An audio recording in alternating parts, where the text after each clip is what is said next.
Chapter 342. Go to the web. When Zhou Qin heard this, all kinds of feelings welled up in her heart. She had wanted to take Li Yundong as her master before, mainly because she wanted to stay by his side.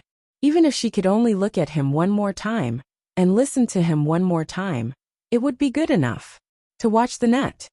But the longer she followed Li Yundong, the more she was shocked by his unfathomable Shentong power, and the more she became interested in and yearned for the world of cultivation. Zhou Qin was born in an official family, so her worship of power was deeply rooted in her heart. It was precisely because of the superhuman strength that Li Yundong had shown that she had been curious and concerned about him. Then she had fallen in love with this mysterious boy. Even in her subconscious world, there was a faint thought that she didn't know. Maybe one day I can cultivate earth-shattering Shentong, and then Li Yundong will look at me more highly. Su Chan felt that Zhou Qin could help Li Yundong take care of business and things. Zi Yuan could help Li Yundong cultivate, but she didn't know anything.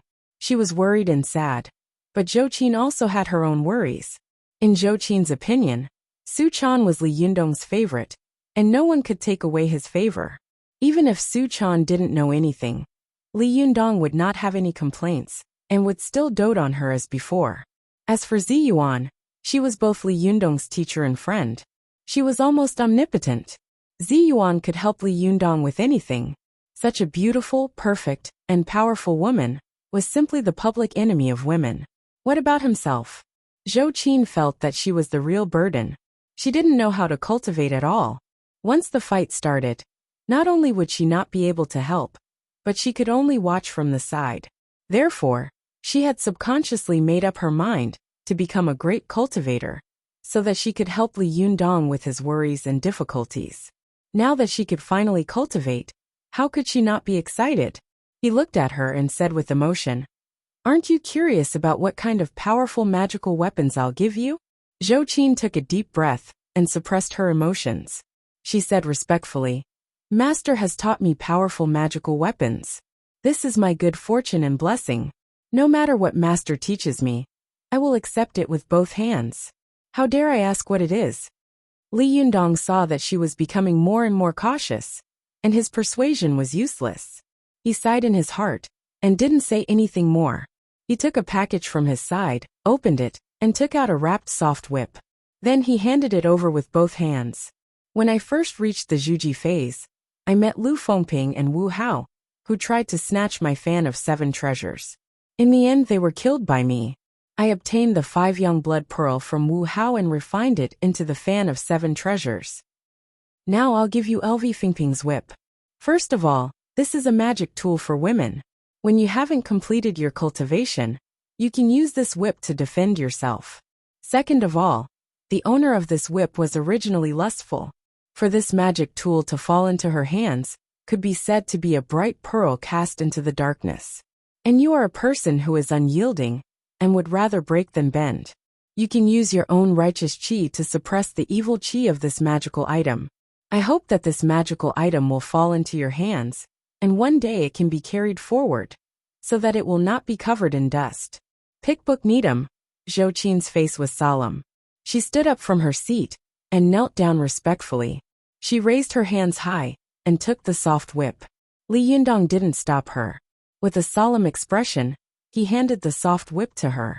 As soon as Zhou Qin received the soft whip, she felt that it was quite heavy. The handle of the whip was made of swaying, granular shark skin, which was very soft to the touch. The body of the whip was as red as flames, and the flames were densely covered with golden threads. It was as if the soft whip would burn in the next second. Zhou Qin's heart trembled. She knew that this soft whip must be an extremely precious magical item, just by looking at its appearance. She was hesitating whether to accept it or not when she saw Li Yundong take out another sawtoothed Vajra wheel from his bag. Li Yundong gently held the 2 sides of the sawtoothed Vajra wheel with his 2 fingers and said, "This is the powerful magical item of Yi Yu of the Fox Zen School when she was alive. Yi Yu once relied on this powerful magical item to resist the siege of all the major sects, and did not fall into a disadvantage at all. Later, Chao Yi, the 6th Sherbois of the Fox Zen School, passed this powerful magical item to me, and asked me to pass it on as a good disciple. Later, I thought about it, and felt that this saw-toothed Vajra wheel was unruly and unusually cold. You are also noble and aloof, so it is a perfect match for you. As he spoke, he handed the saw-toothed Vajra wheel to Zhou Qin and said, "This powerful magical item is extremely powerful, and it has killed countless people. It is a sharp weapon to defend the Tao. You must use it carefully. Be careful that the powerful magical item is too strong, and its killing intent will control you instead. Remember. Zhou Qin took the saw-toothed Vajra wheel. The shape of the Vajra wheel was unique, and the workmanship was even better. The engraved picture of the flying bodhisattva was beautiful, and the Vajra Arhat was vivid and lifelike, as if it would jump out at any time. What was even more amazing was that as soon as Zhou Qin touched the Vajra wheel, she felt a faint fluorescence flowing on the surface of the Vajra wheel. It was like a dream. Zhou Qin faintly felt that this powerful magical item was more precious than the previous one. She looked up with a stern expression and said, "Master, I can't accept these two powerful magical items." Li Yundong remained calm and asked, "Why not?" Zhou Qin said, "Although I don't know how to cultivate now, I know that this must be an extremely precious magical item. I don't have the strength to truss a chicken now. Master, you have passed such a precious treasure to me. This is like a child walking in the downtown area with a golden bowl in his hand. How can it not arouse the greed and covetousness of other cultivators?" Li Yundong's face was full of admiration. He praised, "I used to know that you were a smart woman. Now it seems that you are much more clear-headed and intelligent than I thought. Yes, you can see through this, which means that your heart is as calm as usual, and you don't have any wild thoughts. But don't think too much about it. If someone dares to rob you of your powerful magical item, I will not stand by and watch." Zhou Qin's heart warmed when she heard this, but she still shook her head and said, "No, although I don't have any cultivation skills now, since I am your disciple, how can I hide under your wings for the rest of my life? What kind of future can such a cultivator have? When the time comes, won't I lose face for you?" Li Yundong chuckled and no longer forced her. He took back the two powerful magical items with both hands and said, "Then I'll keep them for you for the time being. When you reach the Zhuji phase, I'll pass them on to you." "East Needham," Zhou Qin nodded in agreement. Li Yundong then took out the third item, but this time it was a hardcover book. Li Yundong looked at the book, but his expression was far more solemn than the previous two powerful magical items. He said, "Do you know what kind of book this is?" Zhou Qin said respectfully, "Please tell me, master." Li Yundong said, "When Su Chan left me, Ziyuan began to teach me about cultivation. She saw that I was ignorant about cultivation and didn't know much about it. So she recommended a classic book in the cultivation world. It was only after reading this cultivation book that I understood the truth of cultivation and officially began to cultivate. Now I will pass this book to you. I hope you can understand something from it." Zhou Qin took the book curiously and solemnly. She glanced at it and saw that there were 4 big gilded words on the book. "Inner Canon of the Yellow Emperor." She turned to the first page and saw the stamp of Xinhua bookstore on it.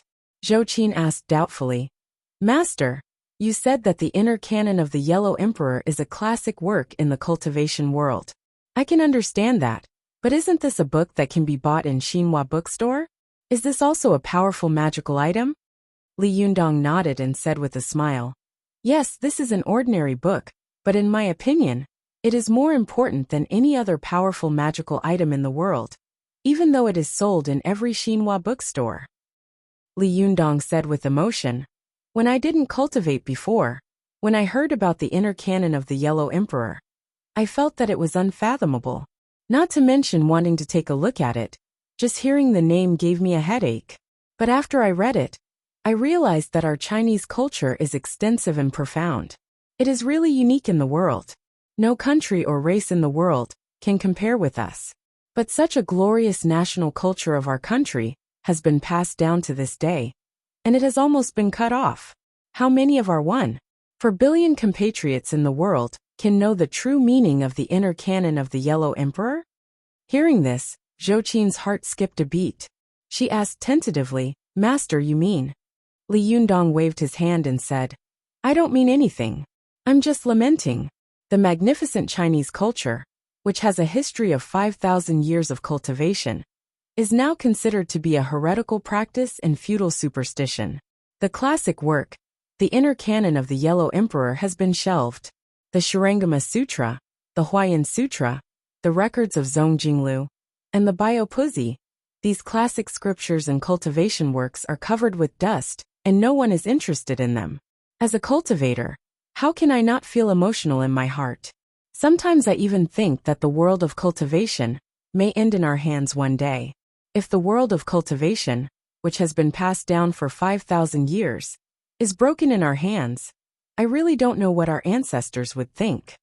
Zhou Qin rarely had a heart-to-heart talk with Li Yundong. She listened attentively, and when she heard this, she couldn't help sighing in her heart. Li Yundong is no different from ordinary boys when he talks and laughs with others, but only at this time does he reveal his true ambition and mind. This is a man who has the world in his mind. For the first time, Zhou Qin saw Li Yundong faintly show the true temperament of a grand master. Her eyes were full of admiration and love as she said, Master, have you ever thought of starting your own sect? Li Yundong was stunned. Start a sect? Haha, I haven't thought about that. I've only been cultivating for more than half a year now. How can I be worthy of the word sect? How can I set up a sect? However, Zhou Qin said, I don't think so, because there is no age in learning. The one who reaches the top is the first, and the one who is capable is the teacher. Whether a person is a great master, or whether he can start a sect has nothing to do with his age. The most important thing is his knowledge and bearing, as well as his breadth of mind and ability. I think that among the young people in the world, only Ziyuan can be compared to you. However, Ziyuan's cultivation is limited to herself, while you, master, are thinking about the 5,000 years of Chinese culture in your heart. Your mind and bearing have far surpassed that of your peers. Why can't you start a sect? Even if you can't do it now, you can do it in the future. Li Yundong laughed and said, You just said that I am indeed outstanding among the young people. But I am still too young after all. My knowledge is still not enough, and my ability is even more limited. Besides, since I am now the leader of the Fox Zen school, how can I abandon them and start a sect by myself? Seeing that Zhou Qin was about to speak, Li Yundong waved his hand and said, Well, I know what you mean. The reason why I passed on this Yellow Emperor's internal canon to you is that I hope you will treat it seriously.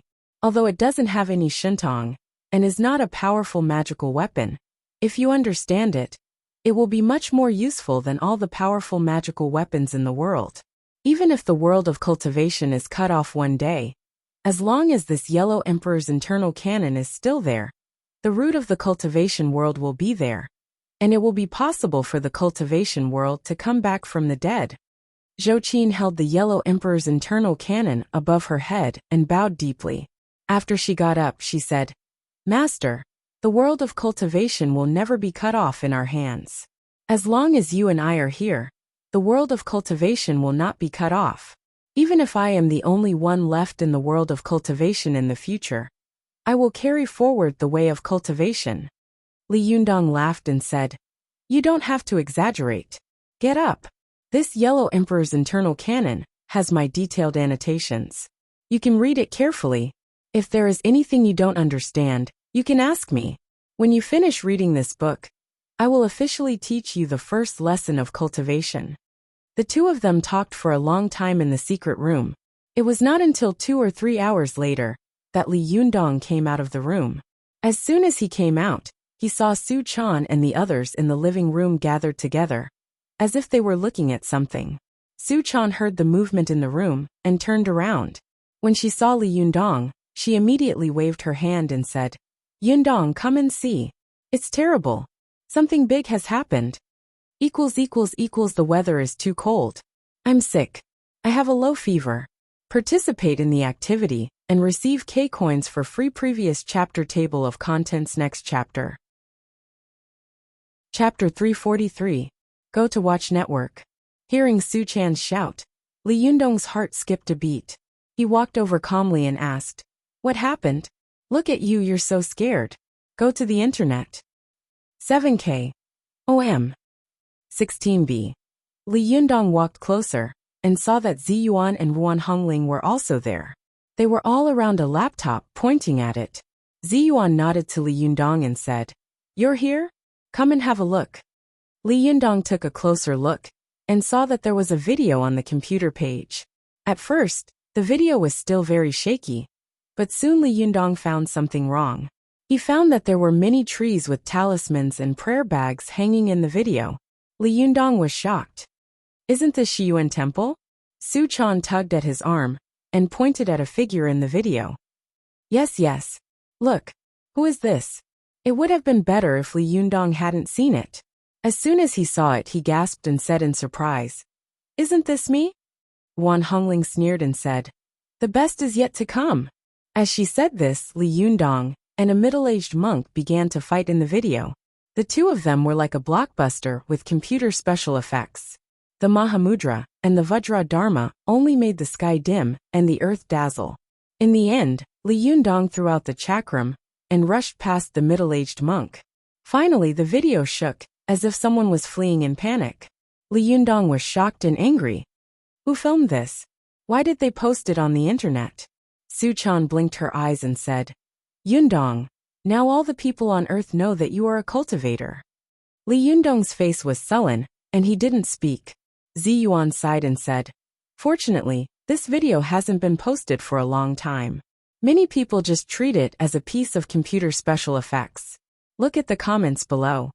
Ruan Hongling also dragged the video down to let Li Yundong see the comments below.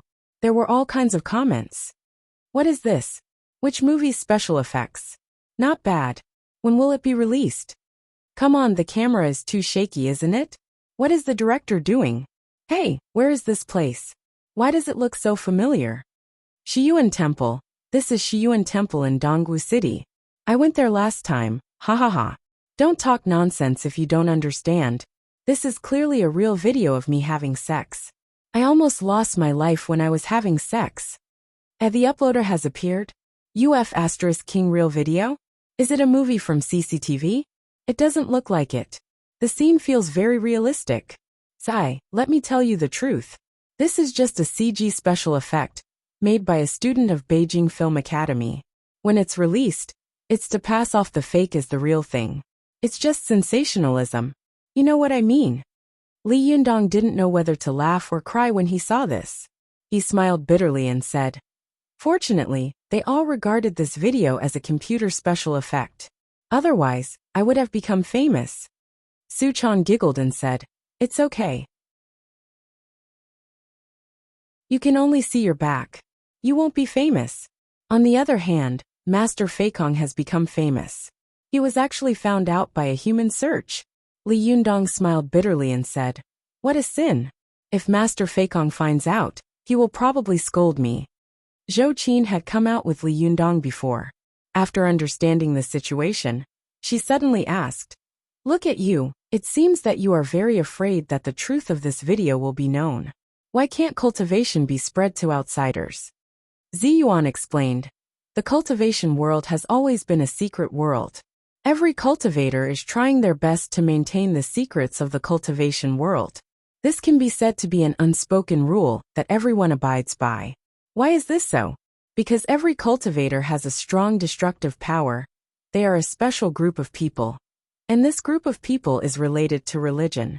Our country's government now advocates atheism, and the management of religious beliefs is more strict, and it is the same for cultivators.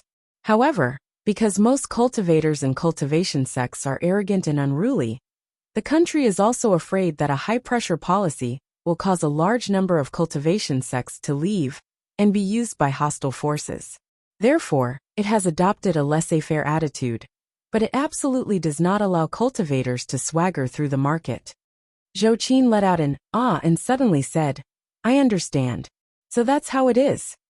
Ziyuan nodded and said, "Why is the cultivation world so weak now?" During the Han Dynasty, Emperors Wen and Jing and Empress Dowager Do believed in Lao Zhuang, so Taoism began to appear and flourish. During the Tang Dynasty, the emperor believed in Buddhism, so Buddhism flourished. During the Song Dynasty, the emperor believed in Taoism, and Emperor Zhenzong of Song summoned the 24th Celestial Master of Mount Longhu and gave him the title of Sir. Especially during the period of Emperor Huizong of Song, the 30th Celestial Master, Zhang Jixian, won the favor of Emperor Huizong of Song and built a Taoist temple in the capital for him. The Shangqing Temple of Mount Longhu was also upgraded to the Shangqing Jingyi Palace. During the Yuan dynasty, Genghis Khan and Kublai both believed in Taoism, especially Qiu Chuji, who believed in the Chuanzhen Dragon sect. In 1227 AD, Genghis Khan gave Qiu Chuji the Golden Tiger token and commanded the Taoists in the world. Therefore, Qiu Chuji's Chuanzhen Dragon sect flourished and became a major Taoist sect comparable to our Jingyi school. Speaking of this, Zi Yuan turned to Li Yundong and said, Du Fei, who fought with you last time, is the eldest Shixiang of the Chuanzhen Dragon sect. He is the direct descendant of Qiu Chuji. The Chuanzhen Dragon sect is also the leader of the six sects, and its words carry a lot of weight. If Du Fei hadn't led the Chuanzhen Dragon sect to leave last time, I'm afraid that the matter of Mount Tianlong would not have been so easy to resolve. Li Yundong nodded and said, You're right. Du Fei is an upright man. Zi Yuan nodded and continued, In the Ming dynasty, the emperor began to believe in our Jingyi school again. Zhu Yuanzhang granted the title of Great Jinren to the 42nd Taoist master and ordered the Jingyi school to rule the world. From then on, until the 52nd generation, except for Zhang Guoxiang, the 50th Taoist master, all the others were Great Jinren. When Zhou Qin heard this, she nodded and sighed. Imperial power is above everything. It has been the case since ancient times.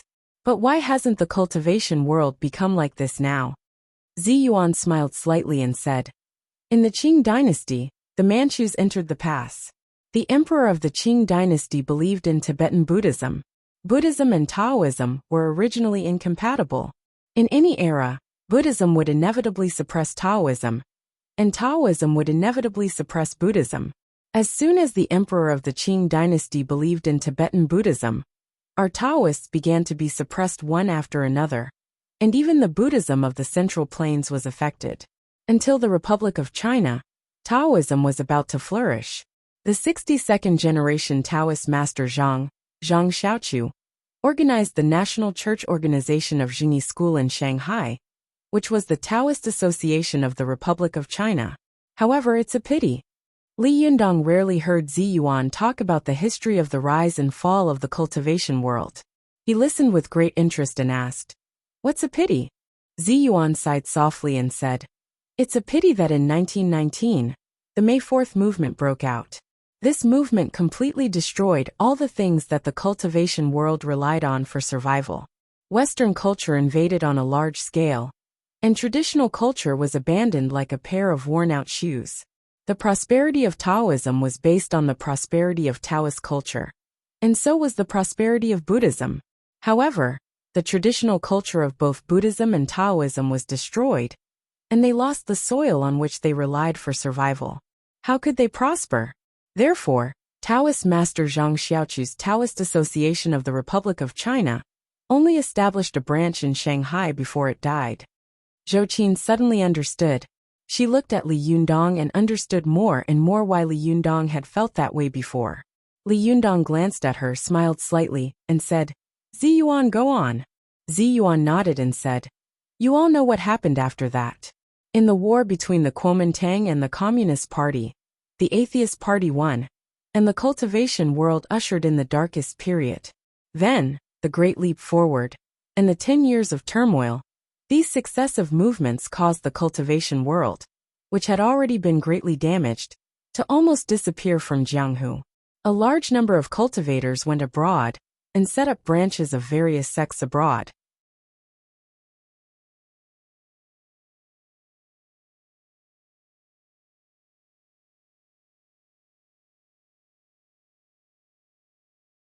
Chapter 344. Go to watch net. This sneak attack immediately caused Su Chan and the others to cry out in alarm. One by one they shouted, Shameless! Zi Yuan was so angry that she shouted, Stop! But even though they shouted quickly, Li Yundong's reaction was even faster. He only felt a strong wind coming from above his head, and the pores near his Baihui acupoint suddenly exploded. He immediately thought to himself that it was not good. He held the ballpoint pen in his hand and stabbed it at the man's chest like lightning without thinking. Go to watch net. 7K. OM. 16B. Li Yundong could feel that the man's blow was like a thunderbolt. Not only was it extremely powerful, but it could even pierce a hole in granite, let alone his skull. If he returned with all his strength, he might not be able to block the man's long-planned move. Therefore, he simply let the man hit the top of his skull, and he also hit the man's Huagai acupoint. All the Jinqi in Li Yundong's body was poured into this ballpoint pen. At this critical moment of life and death, even a diamond would be pierced, let alone a human's chest. The Huagai acupoint was an important acupoint of the human body. If this man's Huagai acupoint was pierced by Li Yundong, all the qi in his body would dissipate on the spot, and he would die. Li Yundong bet that the man would not dare to exchange his life with his own. Moreover, there was a ballpoint pen in Li Yundong's hand, which was longer than the man's finger. Although he had taken action later, it had arrived first. As the saying goes, an inch longer, an inch stronger. The man had never expected that the pen he had given to Li Yundong would ruin his plan in the end. His heart was filled with hatred. He had to turn around and avoid Li Yundong's fierce poke. His hand, which was about to pierce Li Yundong's Baihui acupoint, also quickly turned around and pinched the tip of Li Yundong's pen with 2 fingers. With a snap, as soon as his fingertips caught the pen, the Jinqi of the 2 men immediately collided. It was as if 2 fierce armies had suddenly met like a tide, causing their bodies to tremble violently.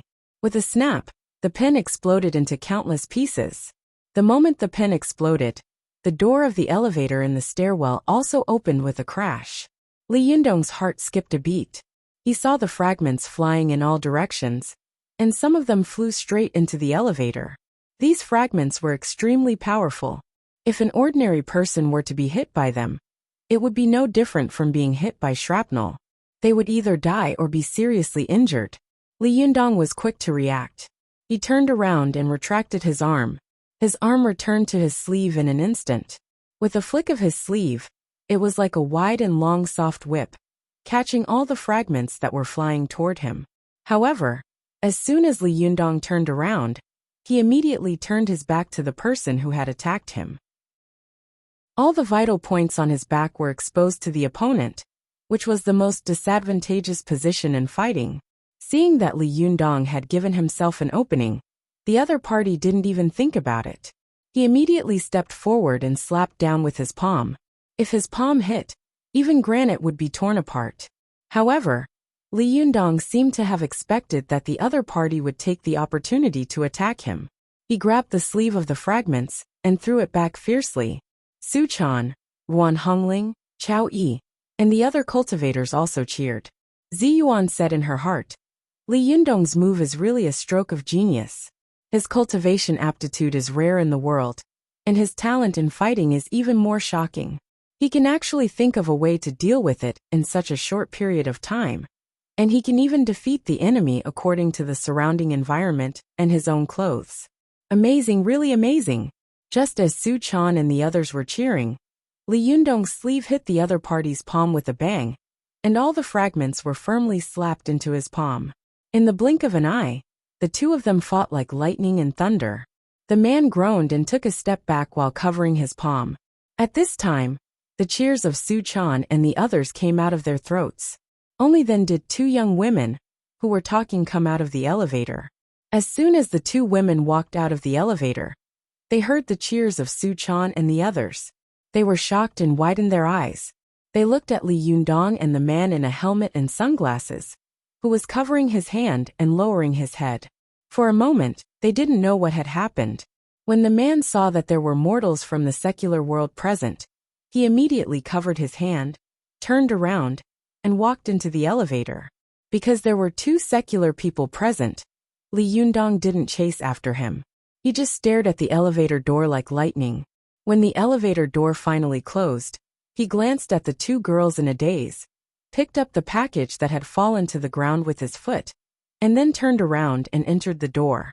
After the door was closed, everyone gathered around and said, "Are you all right?" Su-chan patted her chest and said, "Yundong, your reaction is really fast. I didn't even come to my senses. If it had been me just now, I would have been dead." Ziyuan also nodded and said, "Li Yundong's reaction is secondary. The flick of his sleeve just now was really exquisite. It was amazing. It seems that you haven't neglected your kung fu in the past few days." Chao Yi and the others also praised, "Leader is so powerful.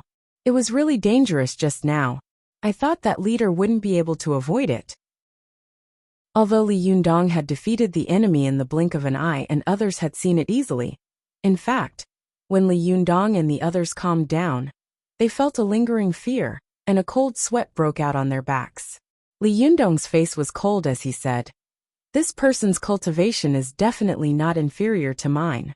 Just now, I didn't even notice that he was going to attack me. This shows that this person's chi hiding kung fu is almost close to the realm of returning to nature. Logically speaking, he should be a top master of a sect. Why would such a person be so despicable as to sneak attack me?" Ziyuan sighed and said, "This is the trouble after you become famous. Everyone wants to defeat you. As long as they defeat you, they can spread the news everywhere. Since ancient times, there has been no first place in literature and no second place in martial arts. This is also the case in the cultivation world. After I became famous, many people came to challenge me. If I hadn't chosen to leave the secular world to cultivate, I would have been annoyed to death. Li Yundong, you are cultivating in the secular world, so you have to be more careful." After Ziyuan said this, Wan Hongling was stunned and looked at Ziyuan strangely. She opened her mouth as if she wanted to say something, but she quickly swallowed it back and did not speak. Li Yundong's face was solemn. "I don't know which sect he is from, but he is so despicable." Ziyuan frowned and said, "This person is wearing a helmet and sunglasses. Obviously, he doesn't want us to recognize his appearance. He used fighting skills to attack you, and he doesn't want us to recognize his sect from his magic. I think it will be very difficult to know his identity." Li Yundong's face was as dark as water. He raised his head and said, "In short, everyone should be careful. Tomorrow we will move to a new house. At that time, we will live more scattered. You should be more careful." Everyone agreed in unison. After everyone had dispersed, Li Yundong called Su-chan and said, "Girl, judging from the situation of these two sneak attacks, the other party's methods are getting more and more despicable and shameless. You must stay by my side. Don't run around and don't leave my sight. Do you understand?" Su-chan nodded with a smile and said, "I know, sir. Although my cultivation is not high, it is not so easy for others to catch me." Li Yundong laughed and patted her head. At this time, Ziyuan pulled Wan Hongling into the room and whispered, "Hongling, I think something is wrong." Wan Hongling asked curiously, "Sister Ziyuan, why do you think something is wrong?" Ziyuan said, "I always feel that since Li Yundong succeeded as the leader of the Fox Zen school, there seems to be a manipulator behind the scenes manipulating something, and a series of things are targeting him. Especially this series of sneak attacks. It's really unbelievable." Wan Hongling said with a puzzled expression, "I was wondering why you said that after you became famous, there were people who attacked you one after another. Your reputation was spread by everyone, not by fighting like Li Yundong. Moreover, you are one of the few female cultivators in the cultivation world who is beautiful, talented, and has a high cultivation. That's why you are respected as the top master of the younger generation." Ziyuan nodded and said, "Yes, everyone gives in to me. Some male cultivators see that I am a female cultivator, and it is not glorious to win. If I lose, it will be even more shameful, so no one has ever challenged me." Wan Hongling asked curiously, "Then why did you say that?" Ziyuan smiled slightly and said, "I said it for Li Yundong to hear, but also for the traitor in the Fox Zen school." Wan Hongling was shocked. "A traitor? There is a traitor in the Fox Zen school?" Ziyuan nodded and said, "Yes, when Li Yundong talked to me in private last time, he suspected that there was a traitor in the Fox Zen school. Now I am even more suspicious of this. After Li Yundong took over the Fox Zen school, A series of things happened. First, Zhang Sunhong was killed, and Lu Ye's body disappeared. Then the bodies of the two big golden snakes were stolen. Then there were sneak attacks one after another. Then it was related to the appearance of Renyuan Jindan. Then the Fox Zen school was besieged. Recently, I heard that the Medicine King tripod and the Immortal Pen were going to appear. Moreover, in a while, the Taoist Assembly, which is held once every 4 years in the cultivation world, will be held. At that time, the leaders of all sects will gather and compete with each other. At that time, the sphere of influence of the cultivation world will be divided again. Zi Yuan frowned slightly and said, "This series of things makes me feel that there seems to be someone in the cultivation world planning a terrifying conspiracy. Because according to my understanding, although there must be some people among the cultivators of the various sects who are not convinced by Li Yundong, they are definitely not as crazy as this. Someone must be instigating behind the scenes to focus the spearhead on Li Yundong." Speaking of this, Zi Yuan's voice suddenly sank. She said, "I even suspect that if Li Yundong hadn't blocked that move just now, once this person killed Li Yundong, I suspect that he would definitely have started a massacre, and the whole Fox Zen school would have been destroyed." Wan Hongling opened her mouth wide and said, "Sister Zi Yuan, are you thinking too much?" Zi Yuan shook her head and said, "No, last time you heard Second Sherbua say that there will be a great calamity in the cultivation world. Although Second Sherbua is an extreme person, she is not a person who likes to bluff. Now I am also thinking about what it will be. What does this have to do with the Fox Zen school, the traitor of the Fox Zen school, and Li Yundong? What does this series of things against Li Yundong have to do with this so-called great calamity?" Wan Hongling let out a cry and said, "Sister Zi Yuan, I got it. Do you think that the traitor is?" Without waiting for her to finish speaking, Zi Yuan said, "I'm not sure yet, but since I said that to Li Yundong before, I wanted to numb this person. When he can't bear it anymore, he will reveal his fox tail and walk into the trap." Wan Hongling suddenly laughed and said, "Sister Zi Yuan, this room is full of foxes. When the time comes, everyone will have a fox tail. Won't they all be traitors?" Zi Yuan also smiled and said, "I didn't expect that the successor of our Linggong sect would be in the same room as the cultivators of the Fox Zen school. This is really unusual." Wan Hongling formed a palm with one hand, bowed and said, "I don't know about immeasurable longevity and oddities, but I do know that someone has fallen in love with someone else, so she's always thinking about him. She can't wait to help him finish everything and make everything perfect. That's why she's condescending." Zi Yuan's heart suddenly trembled, and her cheeks turned red. She glared at Wan Hongling and said angrily, "Hongling, what nonsense are you talking about?" Wan Hongling smiled and said, "I was right. You're blushing." Zi Yuan's face was solemn. She formed a palm with one hand, bowed her head, and said solemnly, "Hongling, my greatest wish in this life is to follow in my master's footsteps and cultivate to become an immortal. The reason why I came to this mortal world is precisely because the appearance of Jindan is in response to my master's psalm. All of this is just a reflection of the moon in the water and a fleeting cloud for me." Wan Hongling rarely saw Zi Yuan so serious. She also stopped smiling and asked softly, "Sister Zi Yuan, are you really not tempted by him at all?" Zi Yuan lowered her eyes and said softly, "So what if I am tempted? So what if I'm not tempted?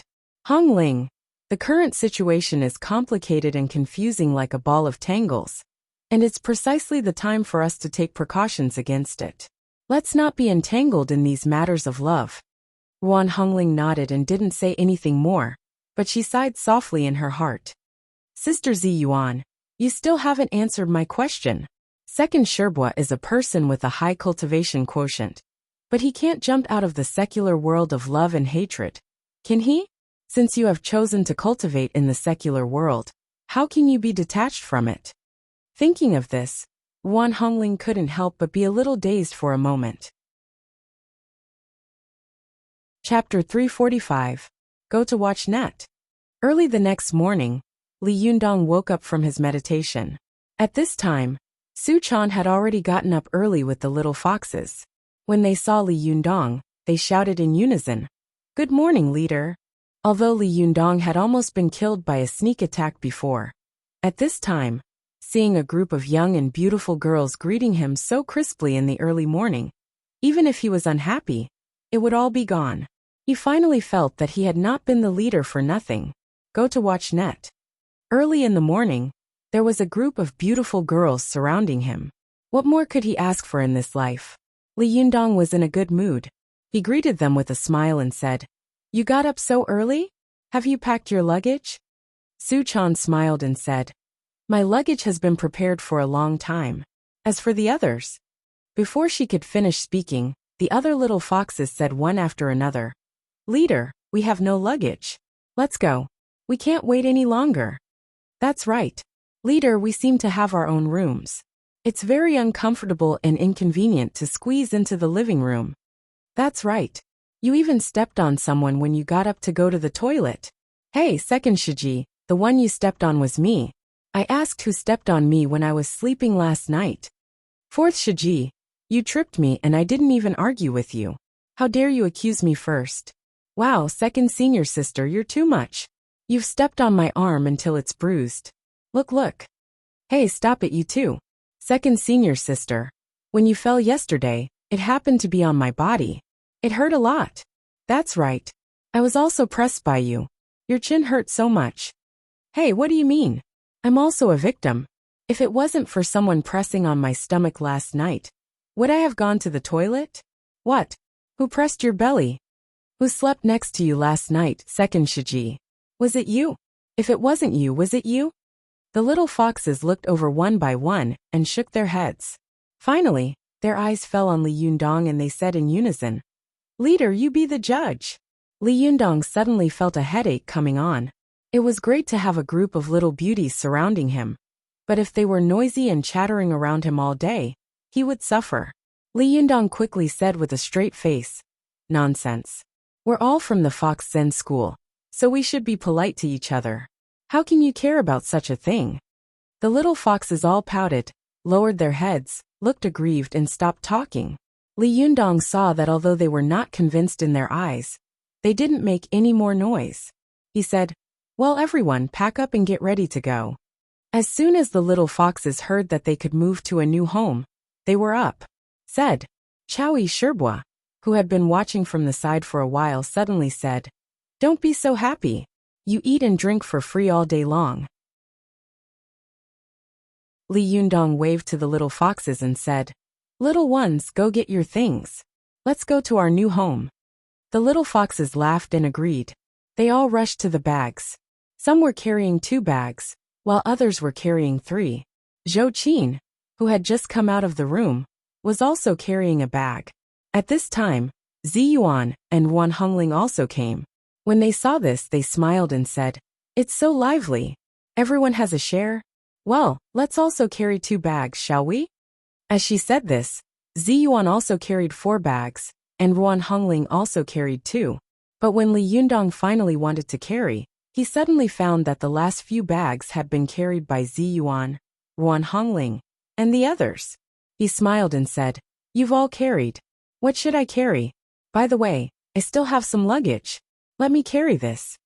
At this time, Su Chan immediately jumped over and dragged out the suitcase that had been packed long ago. She said with a smile, "I'll carry it. This is our thing. I want to carry it myself." Li Yundong spread his hands helplessly and said, "You all have things to carry. What should I carry?" Chowie laughed and said, "Since you are the leader of the sect, why do you need to carry things? Just leave this kind of thing to us." Li Yundong was a little embarrassed and said shyly, "It's not good to let a group of beautiful women carry things while I, a man, am empty-handed, right?" At this time, Zi Yuan couldn't help but spit with a smile and said, "Bah, look at the corners of your eyes. Don't show off your cleverness here." Sure enough, Li Yundong laughed and waved his hand. "Okay, little ones, let's go." The group of people came out of Hongxing New area. On the way, they made the eyes of passers-by pop out. One by one, they said in shock, "No way, such a large group of beautiful women are holding so many things in their hands and surrounding a man. How could this man be empty-handed? I'm not mistaken, am I? Can this kind of thing exist in today's society?" I'm not living in the old society, am I? When Li Yundong and his group arrived at Riverside New Village, they immediately attracted a lot of people's attention. Fortunately, there were many luxurious houses in this community. Many of the houses were empty houses bought by rich people, but no one lived in them. The occupancy rate was not high, so they did not attract a large number of onlookers. After the group of people entered the room, they divided the rooms. Li Yundong asked for a bedroom on the second floor on the east side of the rooftop. Su Chan and Zhou Qin shared a room downstairs on the west side. Chao Yi of the Fox Zen School lived in the room next to Li Yundong, and the other 4 little foxes lived in the 2 rooms downstairs. Lu Yueheng, Zhuang Yiting, Zi Yuan, Wan Hongling, and the remaining 3 little foxes lived in the suite next door. As a result, the room suddenly became much more spacious. Now that the little foxes had a new home, they gathered in the living room of Li Yundong's room one by one. They were so excited that they jumped up and down in the room, almost making a ruckus. Seeing that they were excited, Li Yundong didn't want to care about them. It was rare for them to be happy, but not long after the doorbell rang. With the experience of the last sneak attack, Li Yundong learned his lesson this time. He covered his whole body with jinchi and opened the door secretly. But as soon as he opened the door, he saw a middle-aged woman wearing a red armband standing at the door aggressively. She looked inside and saw that the room was full of stunning beauties. She was suddenly shocked and scared. She thought that there was some official or rich second generation living in the room, with an extremely scary background. The middle-aged woman had originally looked like she was going to interrogate them, but at this time, her momentum dropped. She squeezed out a smile and said, "Hello. I'm from the property office of the community. Someone complained that you were too noisy, so I came up to see if you could be a little quieter." Only then did Li Yundong understand. He laughed and said, "I'm sorry, I didn't manage them well. I'll talk about them in a while." After that, Li Yundong turned around and shouted at the little foxes, "Be quiet. Didn't you see that someone came to complain?" The little foxes were frightened by Li Yundong and immediately quieted down. They stuck out their tongues and made a gesture of silence. Soon the room became quiet. When the middle-aged woman saw that these beauties had immediately quieted down after Li Yundong's shout, she was more and more certain of her thoughts. This young and handsome man must be the children of officials or rich people. I can't afford to offend him. I must avoid him in the future. The middle-aged woman's smile became more and more attentive. Haha, just be careful in the future. There's nothing else. If you have any problems in the future, you can come to our property office. We will definitely help you solve them. Li Yundong smiled and said, Okay. After sending the middle-aged woman away, Li Yundong turned around and said with a straight face, "Are you still cultivators? You're just a group of prisoners who have just been released from prison. Especially you, Su Chan. You took the lead in making a fuss. What a disgrace." As soon as Li Yundong scolded them, the little foxes immediately lowered their heads, and Su Chan's chin almost touched her chest. After being reprimanded by Li Yundong, the little foxes watched Li Yundong leave. They looked at each other and said, "What should we do?" After being scolded by Li Yundong, they lowered their voices, as if they were thieves. The little foxes all looked at Su Chan and said, "Su Chan, you've been in the mortal world longer than we have. Do you know anything else that's fun?" Just as she was about to shout, she remembered what Li Yundong had said just now. She quickly covered her mouth with her hand and whispered in a low voice, "I got it. Let's watch soap operas." Su Chan thought for a moment, then her heart skipped a beat and her eyebrows lit up. The little foxes immediately beamed with joy. Okay.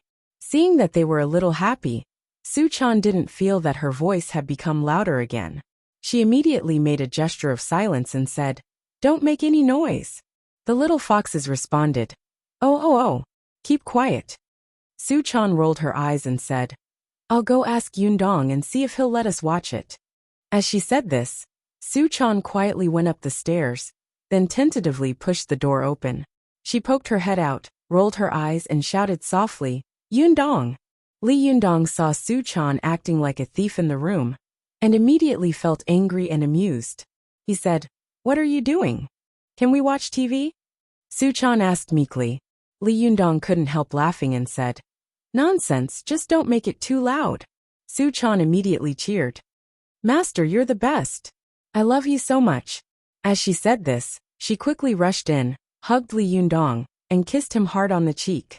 Then she rushed out like a gust of wind. Li Yundong said with a smile, "Hey, you can watch it, but don't make trouble. Be careful not to get complained again." Su-chan's clear voice came from outside the door. "Got it." Li Yundong shook his head and couldn't help laughing. He sat cross-legged in the room, and was about to chee when suddenly there was a sound of TV music coming from the living room. Li Yundong was dumbfounded when he heard it. He thought to himself, "It's fine if you're just watching TV. Find something good to watch, but you're actually watching cartoons. It's fine if you're watching cartoons, but you're actually watching such an old cartoon. It's fine if you're watching such an old cartoon, but you're even singing the theme song." Li Yundong only heard a very familiar piece of music coming from the living room. The little foxes hummed along. "Play with each other, play with each other, 7 flowers on 1 egg. The desire to commit a crime is great, but you're not afraid, la la la la la. Little brother, play with each other. Little brother, play with each other." Chapter 346. Go to watch net. Li Yundong was stunned as he listened to the voices coming from the living room. He thought to himself, "No way. How could they sing such sexy lyrics? Who taught them? It can't be Su-chan again, can it?" Li Yundong quickly jumped up, opened the door, and went downstairs. At this time, he saw that the little foxes had finished singing. They were sitting cross-legged on the ground in a circle, staring at the 47-inch plasma TV in the living room. They didn't even notice Li Yundong's presence. Go to watch net. Li Yundong saw that they all looked innocent, and didn't seem to be playing a prank just now. He thought to himself, "Who taught them to sing this song? Could it be that I heard it wrong? No, it can't be, right?" Li Yundong stood by and watched for a while.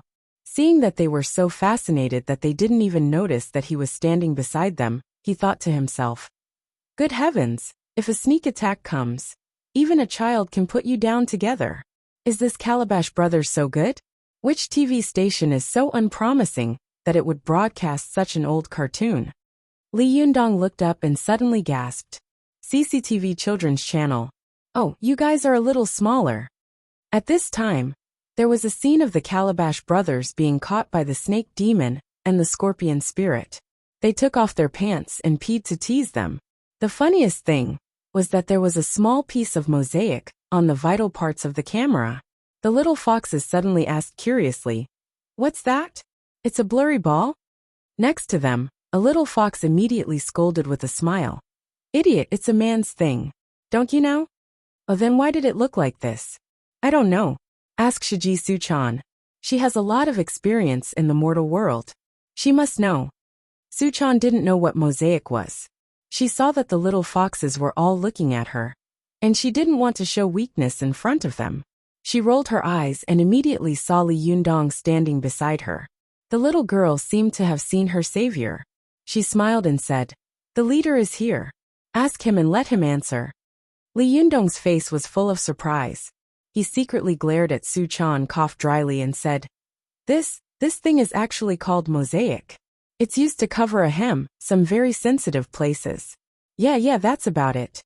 Li Yundong was usually a sharp-tongued and eloquent person.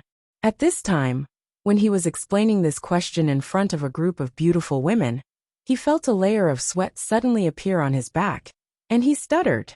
After the explanation, the little foxes suddenly understood. "Oh, so that's how it is."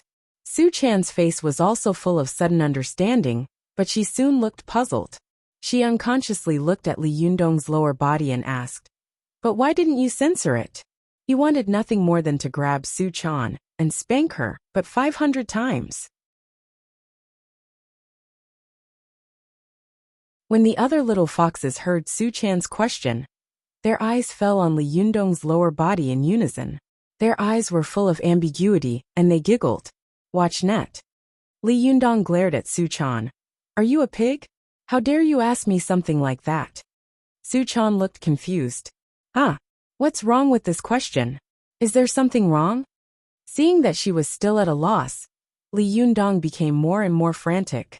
He couldn't help shouting, "How can you ask such a question? You are really a pig, as stupid as a pig."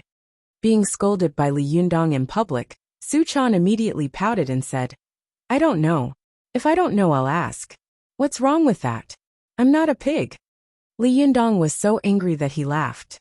"It would be strange if you weren't a pig. Yes, I'll change your name in the future. I'll call you a pig." Su-chan stamped her feet and said angrily, "You are a pig. I'm not a pig." After venting his anger, Li Yundong laughed triumphantly and said, "Pig monster, you are a pig monster." Su-chan was so angry that she was about to pounce on Li Yundong, but she saw Zi Yuan, Ruan Hongling, and the other people of the Fox Zen school jumping over from the balcony. Li Yundong didn't know whether to laugh or cry. "Can't you go through the door? There is such a thing in this world called a door." Zi Yuan smiled slightly, and Ruan Hongling made a face at him. "What's the difference? Isn't this also a door? It's just a back door." Li Yundong sighed and said, "The idea of Chinese going through the back door is really deep-rooted, even for cultivators. I have no idea." His words made the group of people cover their mouths and laugh. At this time, Zhou Qin, Chao Yi, and the others also came down from upstairs, and the spacious living room suddenly became crowded. Li Yundong looked at Zi Yuan and asked, "What are you doing here?" Zi Yuan nodded and said, "Yes, we bought the shop yesterday. Why don't we go and get the business license for the shop today? By the way, we can think about what the name of the shop should be." Hearing this, everyone suddenly became excited, especially the little foxes of the Fox Zen school. They began to chatter excitedly. "Hey, what do you think the name of the shop should be?" "In my opinion, it should be called Fox Tea House." "Are you an idiot? Are you afraid that others won't know that it's a tea shop opened by our Fox Zen school? Aren't you afraid that people from other sects will come and make trouble? Let's just call it Rock Tea House. How about using the name of our ancestor to name it? What's so good about it? It's not as good as the previous one. Rock Tea House, how unpleasant it sounds." They kept talking noisily, and Li Yundong couldn't find a chance to get a word in edgewise. Seeing this, Chao Yi coughed dryly to attract the attention of the little foxes. Then she scolded them. "What are you doing? Is it up to you to decide on a name? Of course, it's up to the leader." Li Yundong laughed and said, "It doesn't matter. Let's express our opinions one by one. We'll choose the best one when the time comes. Let's go." 7K. OM. Li Yundong looked at Zi Yuan and said, "Zi Yuan, you've contributed the most to the whole thing. What do you want to name it?" Zi Yuan smiled slightly and said, "I haven't thought about it either. Why don't you name it?" Li Yundong looked at Ruan Hongling again and asked, "Hongling, what do you want to name it?" Ruan Hongling didn't stand on ceremony. After thinking for a moment, she said, "I remember when Sister Zi Yuan went on stage to perform the tea art last time. The scene was really full of clouds and mist, like a fairyland on earth. I think we should call it Yunwu Tea House." After she finished speaking, Li Yundong laughed and said, "Yunwu is a kind of tea. If you name it like this, people who really want to drink tea will think that you only buy Yunwu tea here." Zi Yuan smiled and teased, "Then we should call it Guanyin Tea House. Most of our tea is Tiguanyin tea." Ruan Hongling said angrily, "You want me to name it again? After I give it a name, you join hands to laugh at me. It's really a case of a husband and a wife following each other. You're so annoying." Zi Yuan suddenly blushed and glared at Ruan Hongling angrily. Li Yundong also looked very embarrassed. He coughed dryly and quickly changed his target. He looked at Zhou Qin and said, "Zhou Qin, do you have any good ideas?" Zhou Qin smiled and said, "What good ideas do I have?" Seeing that she was unwilling to say anything, Li Yundong knew that Zhou Qin had just started cultivating, so she seemed very cautious, for fear of saying something wrong. He smiled and didn't force her. He looked away again. Su-chan couldn't hold it in any longer. She raised her hand high and shouted, I have a good name." Li Yundong pretended to be angry and glared at her. "Pig monster, shut up. You're too stupid. We don't want to hear your name." Su Chan's face suddenly fell. She shouted angrily, "You're so annoying. You're the pig monster." Li Yundong held back his laughter and deliberately avoided looking at her. Then he looked at Chao Yi and said, "Chao Yi Sherbua, what name do you think we should give it?" Chao Yi smiled and said, "Leader, this is your shop. It's not up to us to give it a name." Li Yundong waved his hand and said with a smile, "You can't say that. This is also our Fox Zen school." "Oh no. It's a joint business between our Fox Zen school and the Linggong sect of Jingyi school. Since our Fox Zen school has a share, you also have a share. Chao Yi Sherbua, you don't have to be so polite." Seeing that she couldn't refuse, Chao Yi thought for a moment and said, "Since it's a tea house, and it's in the middle of a secular city, I think we might as well give it an elegant and popular name. Why don't we call it Linxian?" Lu Yuehong, who was standing next to her, suddenly smiled. "Linxian is indeed not bad. It means that you are about to ascend to heaven after drinking tea. But I think it's better to call it ascending to immortality." Zhuang Yiting also said, "I think it's best to call it Tongxian." Lu Tong of the Tang dynasty once wrote a poem. 1 bowl of tea to moisten the throat, 2 bowls to break the loneliness, 3 bowls to search the withered intestines, and only 5,000 volumes of words. 4 bowls of sweat. All the injustices in my life will disperse into my pores. 5 bowls of muscle and bone cleansing, and 6 bowls of Tongxian spirit. It's called Tongxian, which is poetic. It's popular and elegant. Isn't it just right?" After she finished speaking, Li Yundong immediately clapped his hands and praised, "Good, good. Sherbua Zhuang Yiting is really well read. This name is good." At this time Zhou Qin, who had been unwilling to express her opinion, also nodded slightly. She added, "The shop we rented is quite large. I think we can set up 3 tea houses, one called Linxian, one called Ascending to Immortality, and one called Tongxian. These 3 names represent the 3 realms of tea drinking. It's just right to set up a 3-level VIP tea house, with Tongxian being the highest, and the tea inside being the best, and so on. What do you think?" Li Yundong looked at her with appreciation and said, "Not bad. You are indeed a girl from a noble family. It's a good idea to amaze the world with a single brilliant feat." Zhou Qin was encouraged and secretly rejoiced. She then said, "We can also set up 3 VIP cards, similar to silver cards, gold cards, and diamond cards. The level of customers will be determined by their consumption." After she finished speaking, the others all praised her. This decision respected the opinions of the 3 seniors of the Fox Zen School and clearly differentiated the management method of the tea house. Ziyuan glanced at Zhou Qin and said with a smile, "This is really a good idea. Li Yundong, you have accepted a good disciple." Chao Yi also smiled and said, "Now that leader has such a capable disciple, he doesn't need us anymore." Zhou Qin smiled modestly and said, "You flatter me, everyone. I just summarized everyone's ideas and synthesized them. There's nothing to boast about." Li Yundong laughed and said, "Okay, stop flattering each other. It's settled." Wan Hongling suddenly asked curiously, "What's settled?" "It's the names of the 3 tea houses, not the tea house. Can't the 3 names be hung outside the tea house at the same time? Wouldn't that be a mess?" Hearing her words, everyone finally reacted and looked at each other in dismay. Li Yundong also said in a low voice, "Yes, I wouldn't have thought of it if you hadn't mentioned it." Su Chan, who was standing to one side, finally seized the opportunity and taunted Li Yundong proudly. "Look, you call me a pig. I think you are the pig.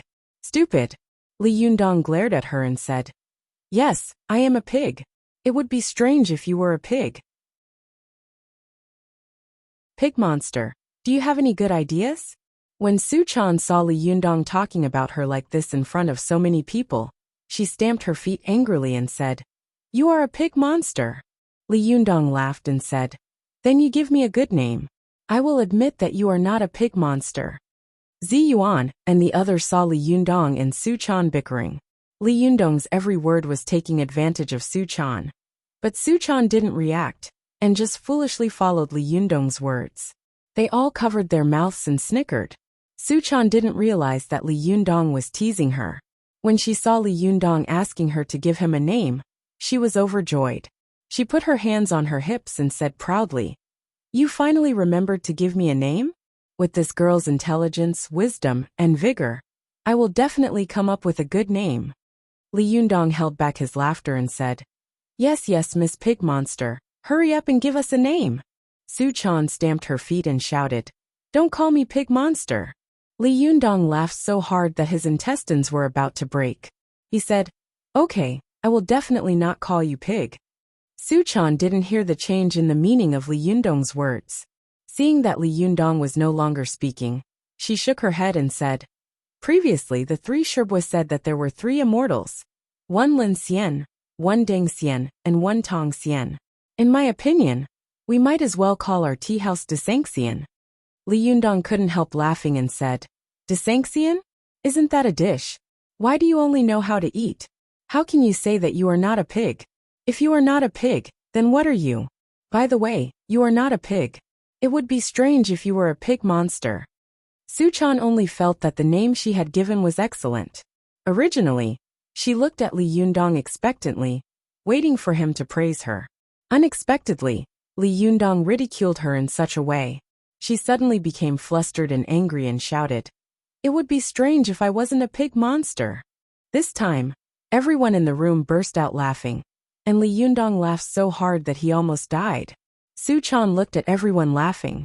She was stunned and hadn't come to her senses yet. She only felt wronged and sad in her heart. I gave myself such a good name. Why are they still laughing at me? Especially Yundong, who took the lead in laughing at me. Su Chan felt wronged in her heart. She was really more wronged than Do-yi. Her eyes were full of tears, her nose twitched, and she burst into tears. She choked and said, "It would be strange if I wasn't a pig monster. Under the care of my wife, I'm much better. Thank you for your concern." Chapter 347. Go to watch net. Everyone in the room laughed so hard that they fell down. Li Yundong laughed so hard that he didn't even have the image of a leader. He held his stomach and rocked back and forth, completely heartless. Go to watch net. Zhou Qin saw more and more tears in the girl's eyes. It was obvious that she was about to cry. Zhou Qin held back her laughter, walked over, and whispered a few words in Su Chan's ear. Su Chan realized that she had fallen into Li Yundong's trap. She had admitted that she was a pig. Her eyes suddenly went blank. After a while her face turned red. She pounced on Li Yundong, baring her teeth and brandishing her claws. "You're so annoying. You're a pig." Li Yundong laughed so hard that his stomach hurt. Su Chan pounced on him, scratching and biting him. He quickly begged for mercy. Okay. You're not a pig. I'm a pig." Su Chan was so angry that she shouted, "You're still taking advantage of me?" After that, she pounced on Li Yundong's back like an octopus and bit his ear with her teeth. Li Yundong put his palms together and smiled. Okay, I was wrong. Don't make trouble. Hurry up and get down. We still have business to talk about." Su Chan knew when to stop. She snorted and said arrogantly, "I'm not getting down. You bully me. I'm going to bully you too. You can talk behind my back." Li Yundong threatened her with a straight face. "If you don't get down, I'll spank you." Su Chan thought to herself, "Anyway, I just lost face. Now no matter what you say, I won't get down." She put her arms around Li Yundong's neck and buried her head in his broad back. I won't get down, she said shamelessly. Li Yundong was at his wit's end. He couldn't really spank her in front of so many people, could he? Li Yundong smiled helplessly at the people in the room. He straightened up and coughed as if he was carrying a big doll on his back. In the room, everyone from the Fox Zen school looked at Li Yundong strangely. They were all trying hard to hold back their laughter. Zi Yuan smiled slightly and said, "In fact, to be fair, the name of the shop that Su Chan just mentioned is actually quite good. Desanxian. First, it's homophonic. Second, it's loud. Third, it's very elegant. Fourth, it's very suitable for our shop. It's indeed a good name. I suggest using this name." As soon as she spoke, Ruan Hongling naturally responded, "I also agree." Chao Yi and the others from the Fox Zen school also nodded. "Yes, it's a good name. Watch net. 7K. OM. Su Chan poked her head out from behind Li Yundong and said proudly, "What do you think? I told you I was the one who came up with the name." Li Yundong turned his hand back and made a Mahamudra. With a snap, he slapped the girl's buttocks hard. Su Chan let out a loud cry, immediately attracting everyone's attention. The little girl blushed with shame and shrank her head back. Li Yundong carried the little girl on his back, his expression unchanged. He pretended that nothing had happened. He made a decision and said, "Okay, that's the name." Zhou Qin also laughed. "I know a good calligrapher. When the time comes, we can ask him to write a few words and then mount them. Then we'll have our own plaque." Everyone praised him in unison, but Li Yundong smiled and said, No, why spend money to hire someone if we don't use the great calligrapher in front of us?"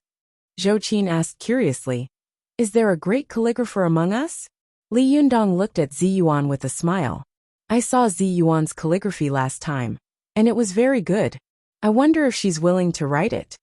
Zi Yuan immediately remembered that when she was writing the Psalms, she had been in a daze and had been seen by Li Yundong.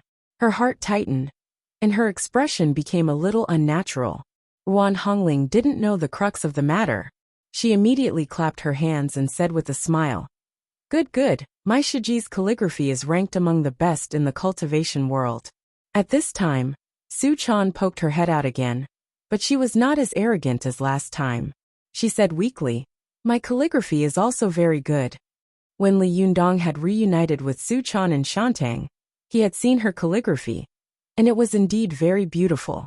Li Yundong was well aware of this, but he wanted to make fun of the little girl, so he sighed and said, "Alas, in fact, your calligraphy is also very good. It's just a little bit worse than Zi Yuan's." Su Chan was obviously very proud of her calligraphy. Seeing that Li Yundong's tone was a little strange, she said unhappily, "How much is a little bit worse?" Li Yundong put his thumb and index finger together, leaving only a little gap, and then pretended to say, "Just a little bit worse. Go to the internet."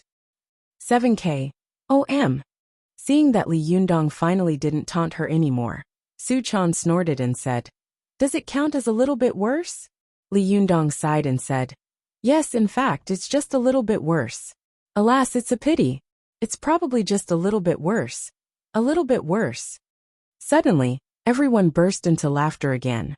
Su Chan was so angry that she shouted, "You're bullying me again.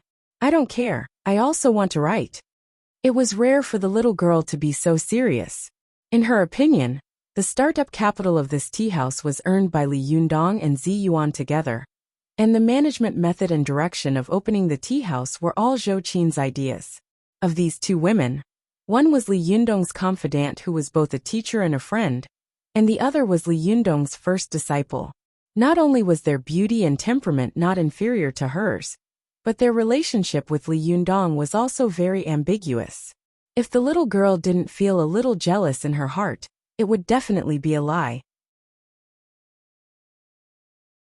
The most important thing was that, in the little girl's opinion, if she, as his real girlfriend, couldn't leave her mark on the first bucket of gold in Li Yundong's life, and couldn't help him at all, even if Li Yundong didn't have any ideas, she would definitely feel regret, and be very sad when she thought about it in the future. Li Yundong froze for a moment when he saw the serious look on Su Chan's face. Then he smiled and said, "Well, to be fair, let's have a fair competition later. Everyone writes, and whoever writes the best will get to use their words. What do you think?" Chowie smiled and said, "Leader, you make the decision. You can use whoever you think is better." Li Yundong saw that as soon as he said this, the little foxes of the Fox Zen school were also tempted, and their eyes were shining. He smiled and said, "Don't be a dictator. Everyone writes. The eyes of the masses are bright. It's not just my empty words. Come on, who has a brush, ink, paper, and inkstone? Hurry up and bring them up." Coincidentally, the Fox Zen school didn't have much luggage, but they had lived in seclusion in the Taoist temple before.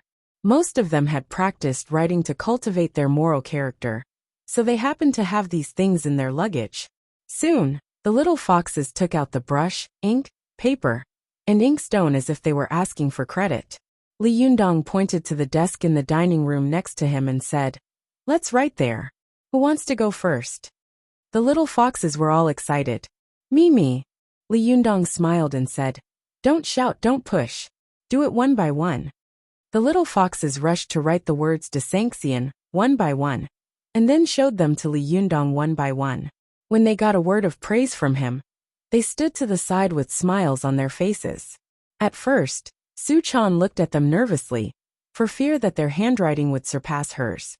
But when they finished writing, Su Chan suddenly breathed a sigh of relief and felt proud in her heart. Fortunately, I used to practice writing with my master a lot.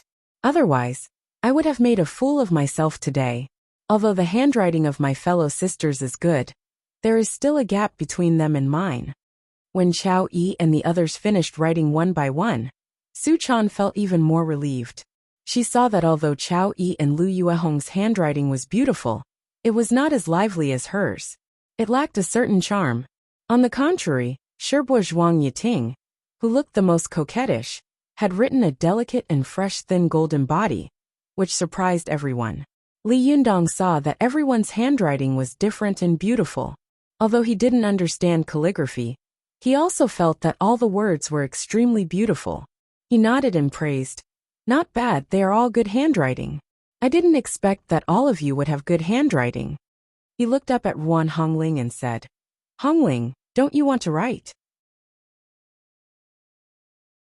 Ruan Hongling responded, and was about to pick up the brush to write, but as soon as she did so, she seemed to think of something. She asked with a smile, Junrenli, as the leader of the sect, why don't you write? Li Yundong shook his hands and said, No, I can draw talismans but I can't write anything. Ruan Hongling didn't believe him. She snorted and said, Is it because your identity is different now, so you don't want to do it easily? As soon as she said this, the others also joined in. Leader, write one. Li Yundong couldn't refuse, so he made up his mind, rolled up his sleeves and said loudly, Well, since you are willing to die, I am willing to bury you. Prepare to stab your own eyes later. Hearing this, everyone laughed, but they became more and more curious, so they all came forward to watch. They saw Li Yundong pick up the brush and calmly draw a circle on the rice paper. Moreover, the circle was irregular. They were suddenly speechless and thought, What is this? After a while, Li Yundong picked up the brush again and drew another circle. This time, the circle was long and had a strip on it. Everyone was confused and became more and more confused. They began to discuss, What is the leader writing? Su Chan even giggled and said, Yundong, are you really drawing talismans? Li Yundong ignored her and finally drew another circle. This time, this circle was larger than the previous two, and it had a big tail and a small head. There was also a strip on the head. After Li Yundong finished drawing, he threw the brush and said loudly, Well, I'm done. You can stab your own eyes. Ruan Hongling was confused. Hey, what the hell are you doing? What are you writing? Which language is it? Is it Martian language? Su Chan giggled and said, That's right. If you want us to stab our own eyes, we have to be convinced. Li Yundong glared at her, and then said to Ruan Hongling in surprise, Oh, you know Martian language. You're quite fashionable. Ruan Hongling rolled her eyes at him and said, Tell me, what are you writing? Li Yundong proudly pointed to the first irregular circle and said, This is a potato. Then he pointed to the second smaller circle with a strip and said, This is a pepper. Then he pointed to the last one and said, This is an eggplant. Li Yundong clapped his hands and said, Isn't this the authentic San Xian? Before he could finish his words, everyone was already laughing. Su Chan even covered her stomach and laughed exaggeratedly. Oh my God, I really have to stab my own eyes. This is too ugly, Li Yundong said exaggeratedly in a loud voice. What do you know? This is the painting method of calligraphy, the calligraphy method of painting. It can be called a peerless work of calligraphy and painting. Su Chan smiled and rushed over to snatch the painting, which looked like a talisman, and hid it behind her.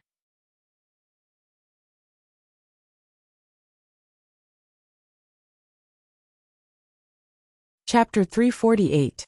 Go to Watch Network. Su Chan picked up the brush and stood in front of the table. She closed her eyes for a while and waited for the laughter to stop.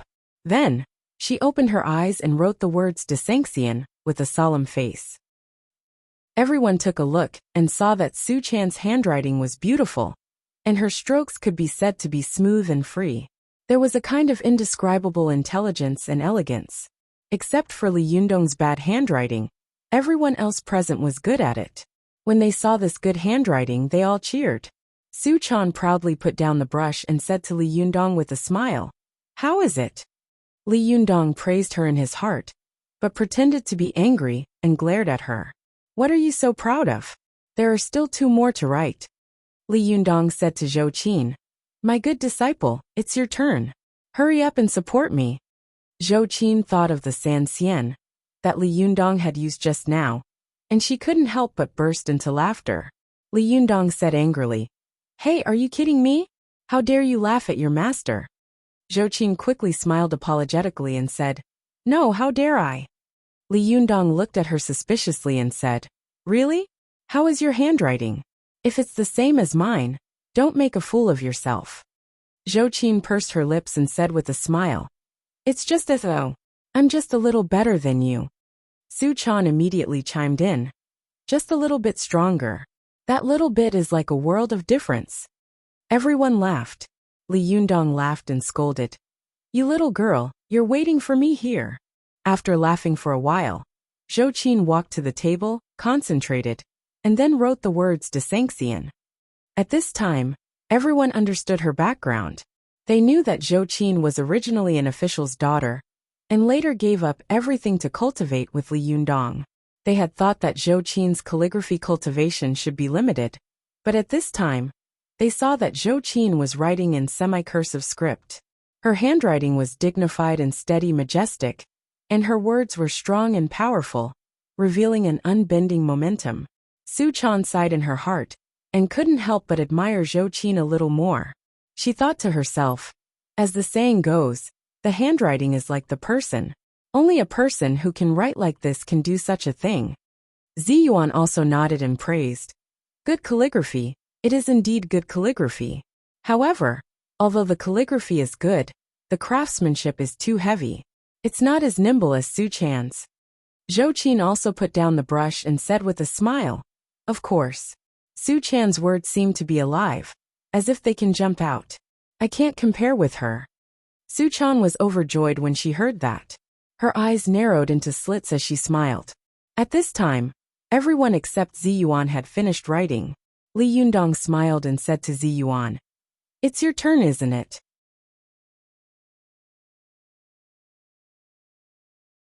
"In my heart, I like your calligraphy the most." Su Chan was stunned and looked at Li Yundong in confusion. "Why?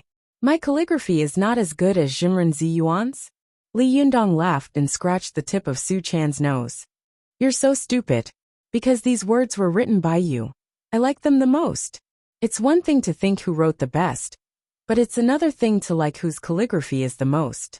Su Chan was very moved when she heard this. She looked at Li Yundong with tears in her eyes and said, "Yundong, you are so kind to me." As she said this, she fell into Li Yundong's arms, as if she wanted to melt into his body. Li Yundong held Su Chan in his arms and said with a smile, "Are you very touched?" Su Chan raised her head, wiped away her tears and nodded vigorously. "Yes." Li Yundong spread out the palm of one hand. "Then give me back my ghost talisman, will you?" Su Chan suddenly smiled through her tears and struggled to get up from Li Yundong. "Well, it turns out that you want your ghost talisman." No, this is my family heirloom. I want to pass it down from generation to generation." Li Yundong hugged Su Chan and didn't let her run away. He scolded with a smile, "Stinky girl, how dare you go against me? I'll fight you to the death today." The two of them laughed for a while, and Li Yundong finally made Su Chan happy. When the two of them went downstairs together, the unhappiness in Su Chan's heart had disappeared. Li Yundong said to Ziyuan and Zhou Qin, "Since the name of the shop has been decided, I think it's better for us to split up. We'll go to the shop, and we'll go to the Bureau of Industry and Commerce to register. What do you think?" Ziyuan nodded and said, "Okay, let's do that." Zhou Qin took the initiative to volunteer. "Then I'll go to the Industry and Commerce Bureau. After all, I'm more familiar with it. Li Yundong smiled and said, even if you didn't say it, I would have let you go. There are so many people here, and you know these things the best. If you don't go, who will?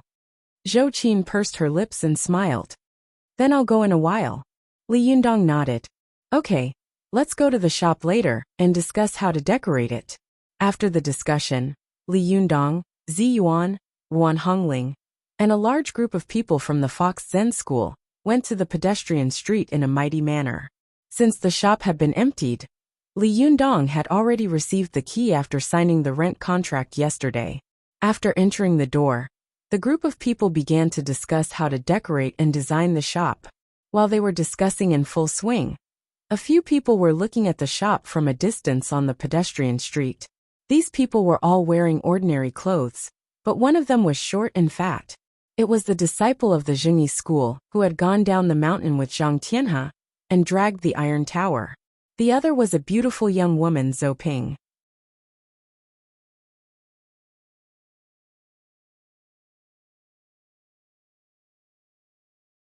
Just as he was about to step forward, he suddenly saw 4 young men who looked like gangsters push open the door and enter the shop. The young man was stunned. Seeing that there were secular mortals inside, he stopped and wanted to wait for them to leave.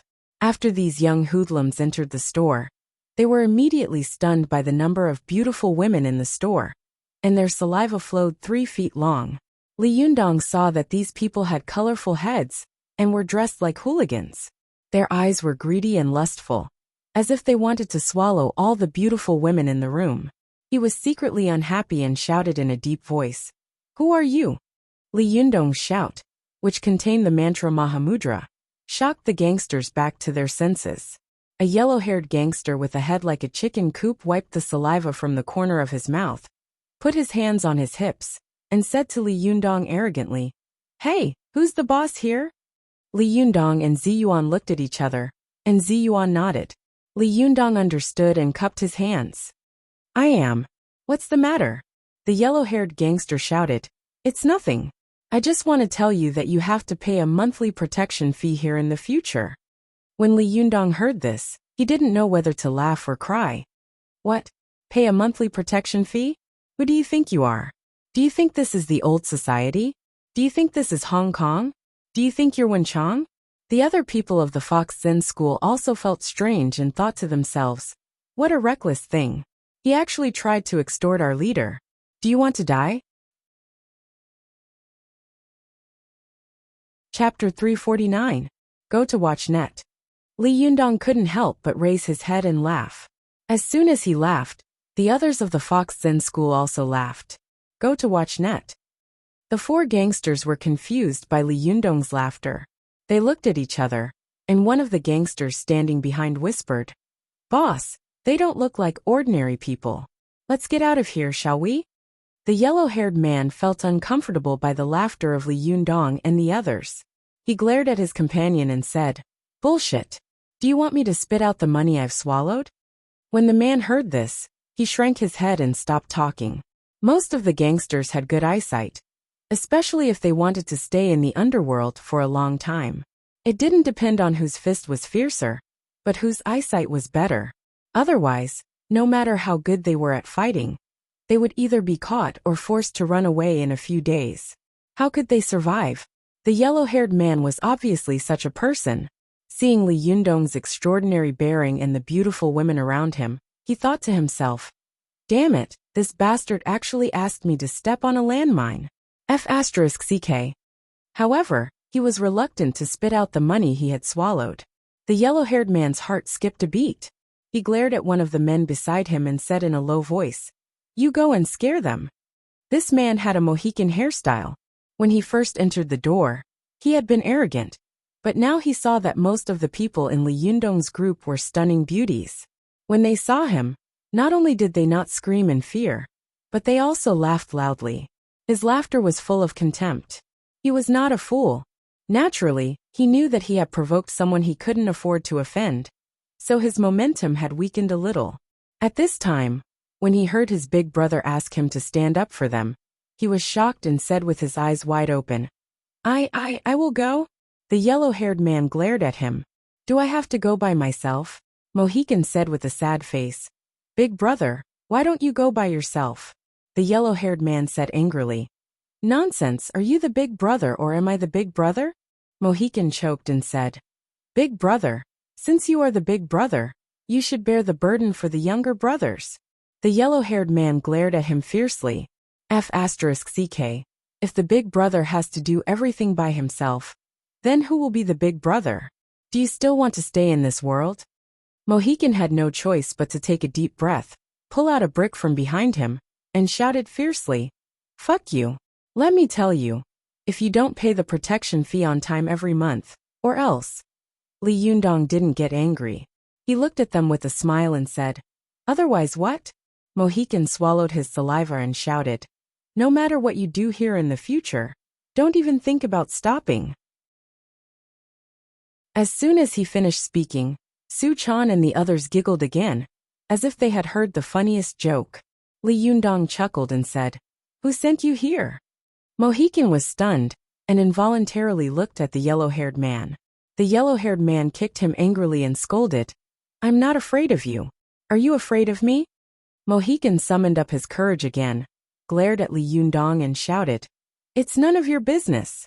If you don't pay the protection fee, I'll smash your shop. Li Yundong laughed and said, Well, I'm just going to renovate it. Hurry up and smash it. If you smash it, I can save my wages. Mohican was dumbfounded. He had seen all kinds of people, including those who were shameless and arrogant. But he had never seen such a well-dressed man who was surrounded by beautiful women, and was so unscrupulous. He unconsciously looked at the yellow-haired man again, and the yellow-haired man was frightened by his gaze. He thought to himself, In my impression, aren't rich people afraid of hooligans? Is it because there are so many beautiful women around that they have to be tough? Well, it's very likely. It seems that I have to do it myself. The yellow-haired man glared at Mohican and kicked him in the back. Then, he stood up and squinted at Li Yundong, looking him up and down as if he wanted to see through his heart. Li Yundong also looked him up and down. He saw that the gangster's appearance and temperament were very similar to Huang Bo in Crazy Stone. For a moment, he felt more and more funny in his heart. He smiled, as if the people standing in front of him were not a group of gangsters, but a group of comedians. The yellow-haired man looked at Li Yundong for a long time, and felt that Li Yundong was not afraid of him. Instead, he was like a cat seeing a mouse, with a sense of ridicule. He knew in his heart that he must have met a master, but he also had the experience of kicking an iron plate. Seeing that he couldn't attack by force, he reached out to touch his back and sneered, Are you really not going to give it to me? Li Yundong had the experience of being shot by Zhao Yujian, so he was secretly vigilant, afraid that the man would pull out a gun from behind. He secretly ran his jinchi, waiting for the man to really pull out a gun. Then he would definitely strike first and kill him first. But after a while, Li Yundong saw the yellow-haired man suddenly pull out a black thing from behind him. He fixed his eyes on it and suddenly laughed. Su Chan, who was behind him, also giggled and said, Don't you have anything else? Why are you all using bricks? The yellow-haired man was also holding a brick in his hand, which was a little bigger than the one Mohican had used before. It seemed that since he was the big brother, the brick should also be a little bigger. Wan Hongling sneered and said, These monsters, if they go out with some controlled knives, they will definitely be locked up if they are caught. They don't need to bring these bricks, because they are not controlled goods. Don't underestimate them. They are old gangsters. Li Yundong glanced at her and said with a smile, You know so well. Have you also been in a gang before? Wan Hongling rolled her eyes at Li Yundong and said, You are the one who has been in a gang before. I can understand these things at a glance. Do you still need to be in a gang? The yellow-haired man saw the two of them talking and laughing happily, not taking him seriously at all. He was angry in his heart and shouted, Hey, do you think I am invisible? Li Yundong turned his face and pretended to be suddenly enlightened. He said, Sorry, I didn't notice and forgot about you. May I ask why you are here? The yellow-haired man was so angry that he gritted his teeth. He smiled grimly and said, You really won't give it to me?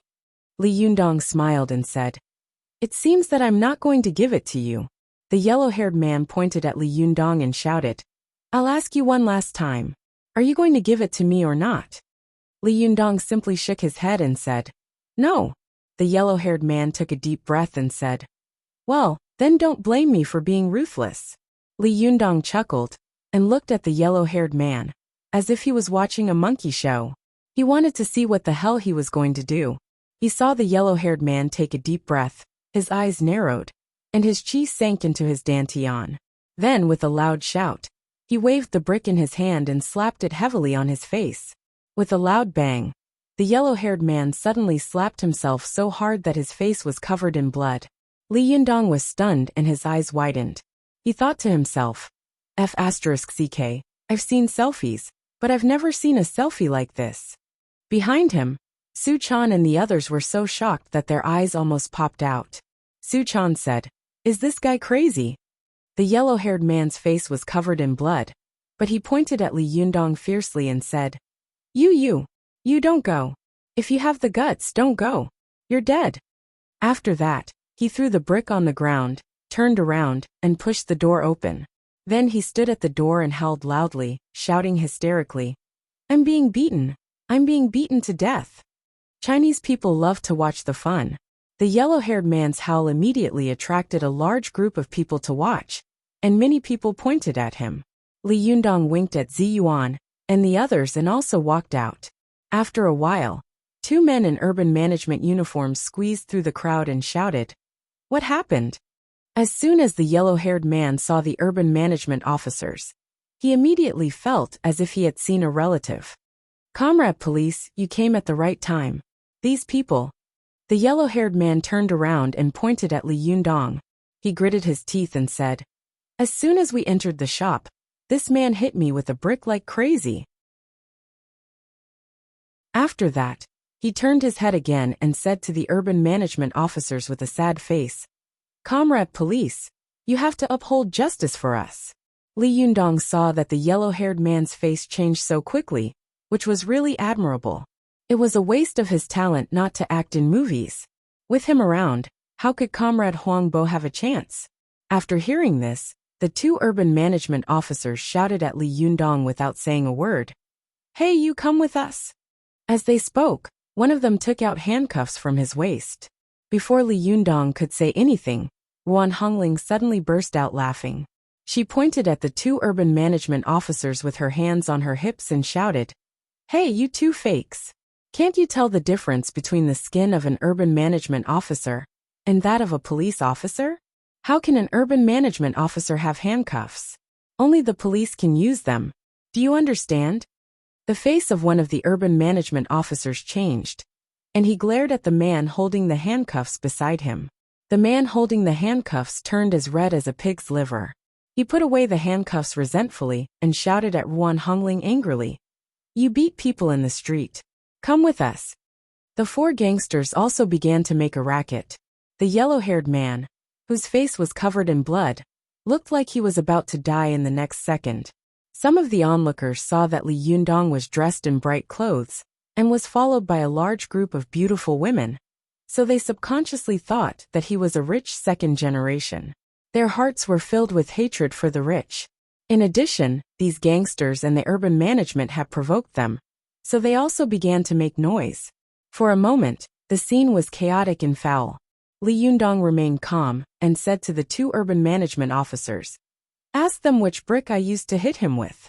The urban management officer glanced at the yellow-haired man, who had been on the verge of death just now. At this time he suddenly had an idea. He pointed to the brick in the store and shouted, "He hit me with this brick. There is still my blood on it.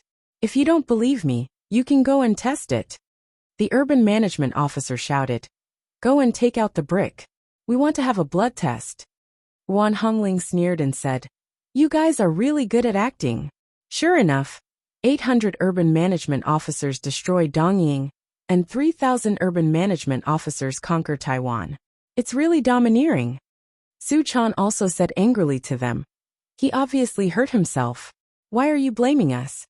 As soon as she opened her mouth, the Fox Zen school immediately became noisy. There were so many beautiful women among them. With this shout, it was really a lively scene. There were more and more onlookers around. There were 3 layers inside and 3 layers outside. It was really a sea of people.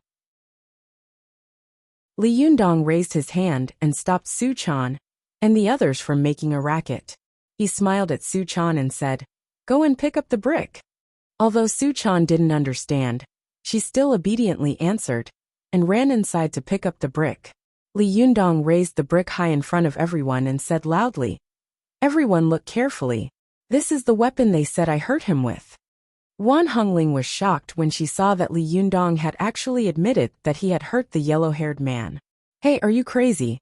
It's obvious that he hurt himself." Ziyuan also frowned slightly and said in a low voice, "Li Yundong, we cultivators shouldn't get involved in this kind of thing. It's very troublesome." Li Yundong smiled at them to show that he had a card up his sleeve. He said to the yellow-haired man, "Hey, look carefully. Is this the weapon I hurt you with?" Seeing that Li Yundong had actually admitted it, the yellow-haired man was overjoyed. Yes, it's this brick. Everyone look, there is my blood on it." He was so excited that he jumped up, but before he could finish speaking, he realized that something was wrong. He quickly covered his wound and shouted, looking like he was dying. The 2 urban management officers shouted, "Since you have admitted it, the witness and the material evidence are all here. Come with us." Wan Hongling sneered and said, "The urban management officers are so lenient. When did they start doing the work of the police?" One of the urban management officers glared at her and said, "If you say another word, I'll take you away too." Wan Hongling had a bad temper. She also glared back and said, "Well, come and catch me." Li Yundong smiled and made a gesture to her, indicating that she should not speak. Then, he raised the solid blue brick high in front of everyone and said, "Everyone look carefully. How could this brick hurt anyone?" After that, he rubbed his hands on the brick. No one could see how he moved, but suddenly, the brick seemed to be made of flour and turned into powder. Li Yundong's actions caused an uproar in the crowd. Wang Lingfei, Zhou Ping, and the others, who had been watching from the sidelines, suddenly gasped. Zhou Ping said in horror, "This person's jinqi is really strong and condensed. He actually crushed such a blue brick into powder without batting an eyelid. No wonder Shitty could fight with him with heavenly thunder. But he was unharmed. Good kung fu. How terrifying." Wang Lingfei's face was also full of shock. He couldn't say a word, and there was fear in his eyes. Li Yundong had easily crushed the blue brick into powder. He clapped his hands, pointed at the yellow-haired man and the others, and shouted, "It's obvious that these people are blackmailing us." The eyes of everyone present immediately fell on the yellow-haired man and the others. All of them looked unfriendly and ready to make trouble.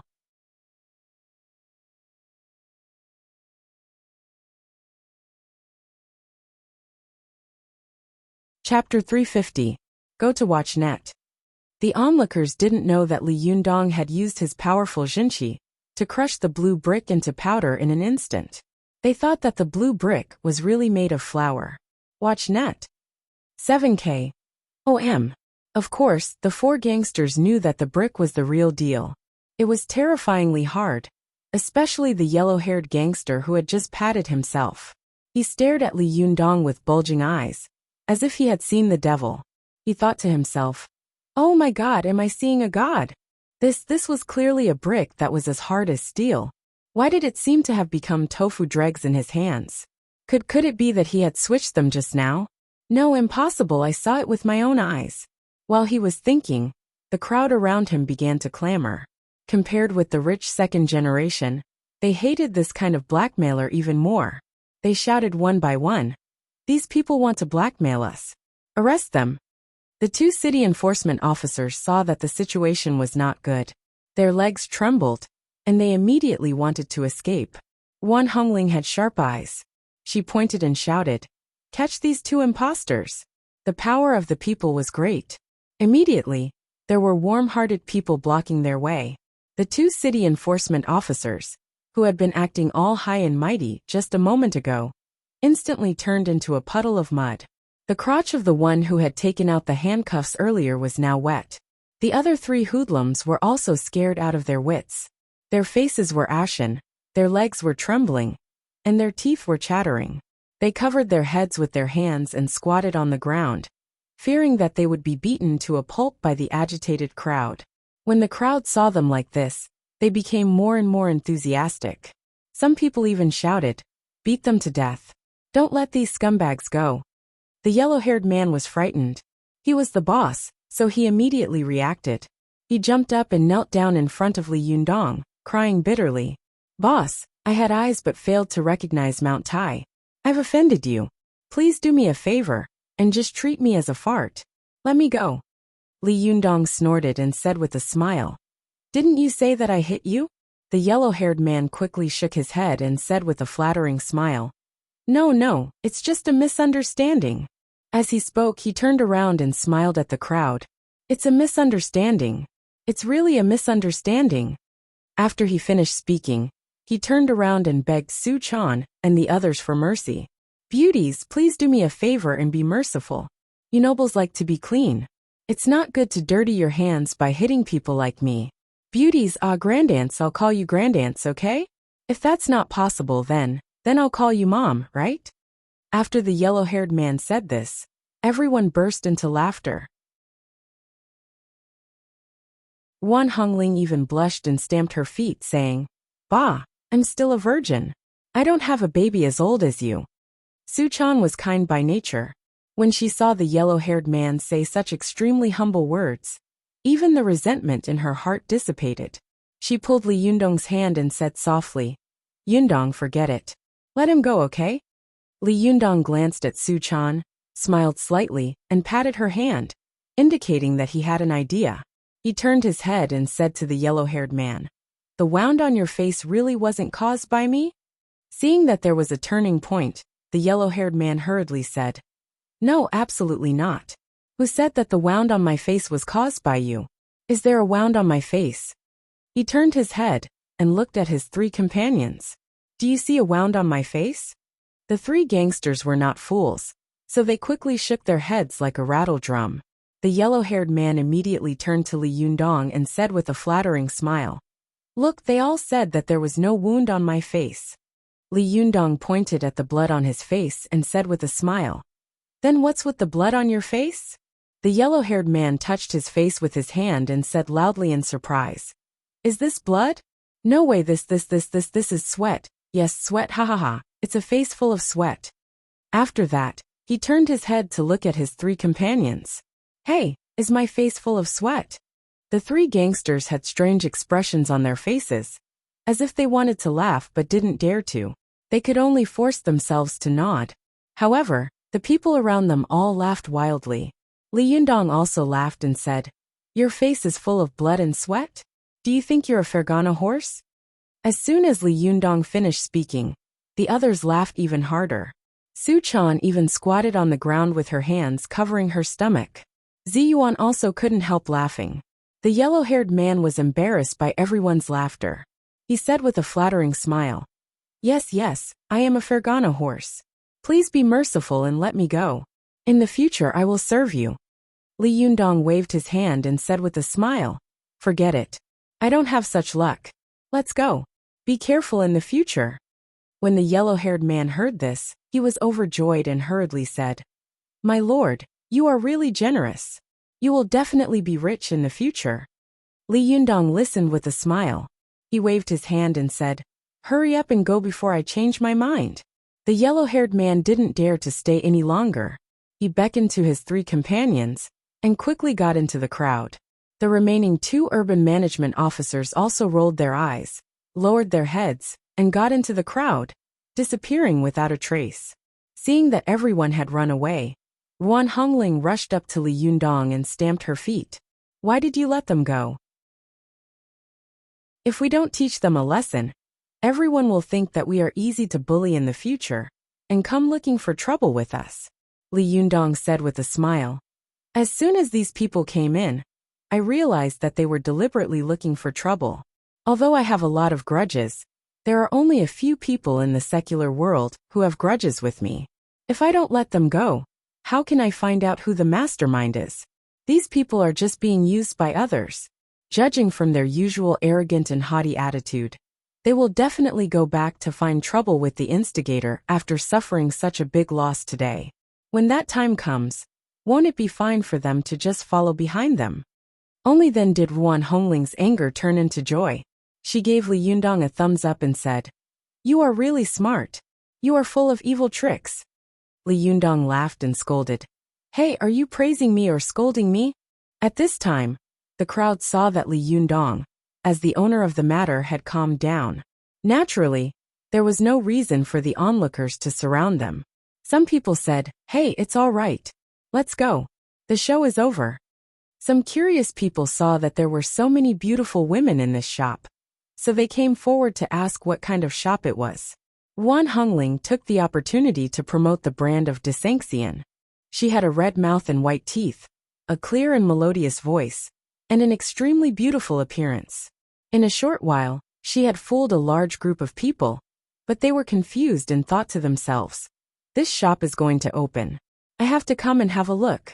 Even if I don't drink tea, it's good to see beautiful women." At this time, Li Yundong said to Su Chan and said, "Let's go and catch up with them, and see who the mastermind behind these gangsters is."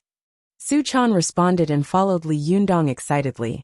The two of them were far behind the yellow-haired man and the others. The yellow-haired gangsters had no idea that they had not only kicked a hard iron plate, but also been trailed by others. The yellow-haired man didn't take long to come to an intersection. He met a man in a suit and two beautiful women. As soon as he saw the man, he rushed up aggressively and shouted loudly. His three men also surrounded the man. Li Yundong looked from a distance and was stunned. He whispered, "It's him." Su Chan also looked and saw that the man was Zhao Yuzhen, who had sat in their seats in the mall before. Su Chan also asked curiously, "Does this guy have a grudge against us?" Li Yundong smiled and said, "He doesn't have a grudge against you, but he does have a grudge against me. Humph, he played dirty behind my back. Well, I'll pay him back later. I'll make him afraid when he sees me in the future." From a distance, the two of them saw the yellow-haired man and the others surrounding Zhao Yuzhen and roaring loudly, threatening and intimidating him. Li Yundong could hear them clearly from a distance. F***CK, how dare you set me up? I've kicked an iron plate. Do you see the flowers on my face? If you don't pay for my medical expenses and mental damage today, I'll cut you into pieces today. Zhao Yuzhen was so scared that he was trembling like a sieve. The two beautiful women beside him were also scared out of their wits, and their bodies almost fell to the ground. Not long after, Zhao Yuzhen took out a wallet from his arms, took out a stack of money from it, and handed it over with trembling hands. "Here you are. It's all here." The yellow-haired man grabbed the money and his wallet, taking out the rest of the money. His three companions also searched Zhao Yugen's pockets, took off his gold ring and watch, and put them in their pockets. Seeing that his three lackeys really couldn't find anything, the yellow-haired man sneered at Zhao Yuzhen and scolded, "F***CK, be smarter next time. There are some people I can't afford to offend, but I can still afford to offend people like you."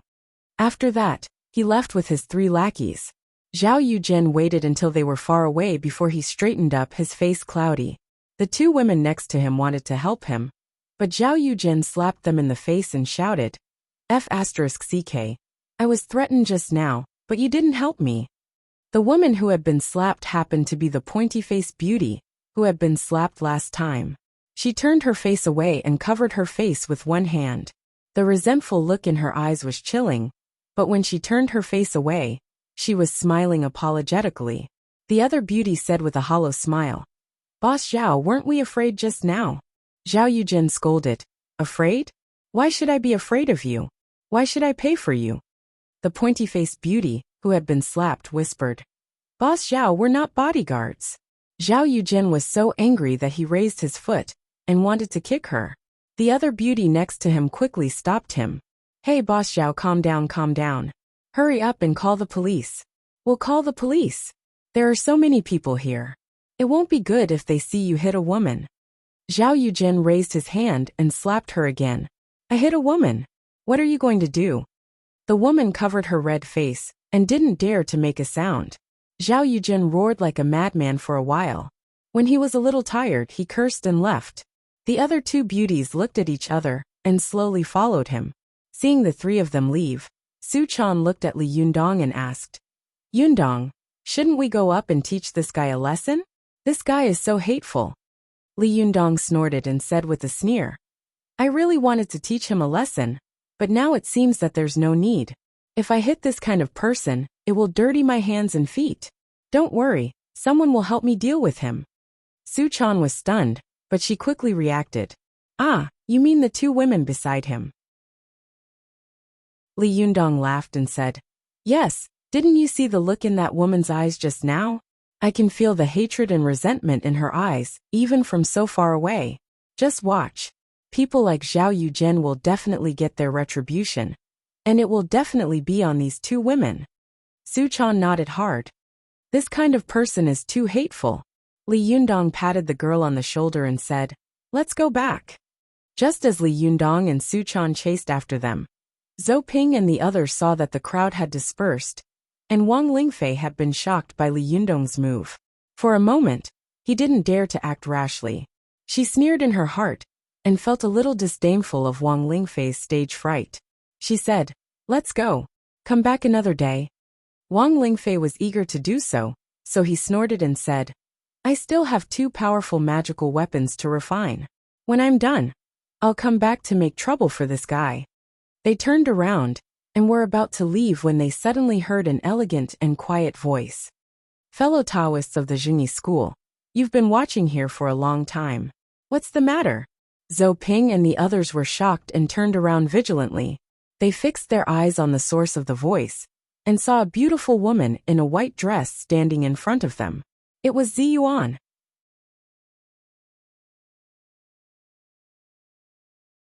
Chapter 351. Go to watch net. When Zhou Ping and the others saw Zi Yuan, they immediately reached into their arms and grabbed their powerful magical weapons. They glared at her fiercely, and their bodies were covered with jinqi. Watch net. Wang Lingfei also looked at Zi Yuan, and his eyes shone brightly. He said slowly, Zhenren Zi Yuan really deserves her reputation. She is indeed an immortal, and I admire her. Zi Yuan glanced at him indifferently, smiled slightly and said, This fellow Taoist must be Wang Lingfei, who is known as Zhenren Yuchuan. Wang Lingfei smiled and said, I wouldn't dare. I rarely go down the mountain. Has Zhenren Zi Yuan heard of my name?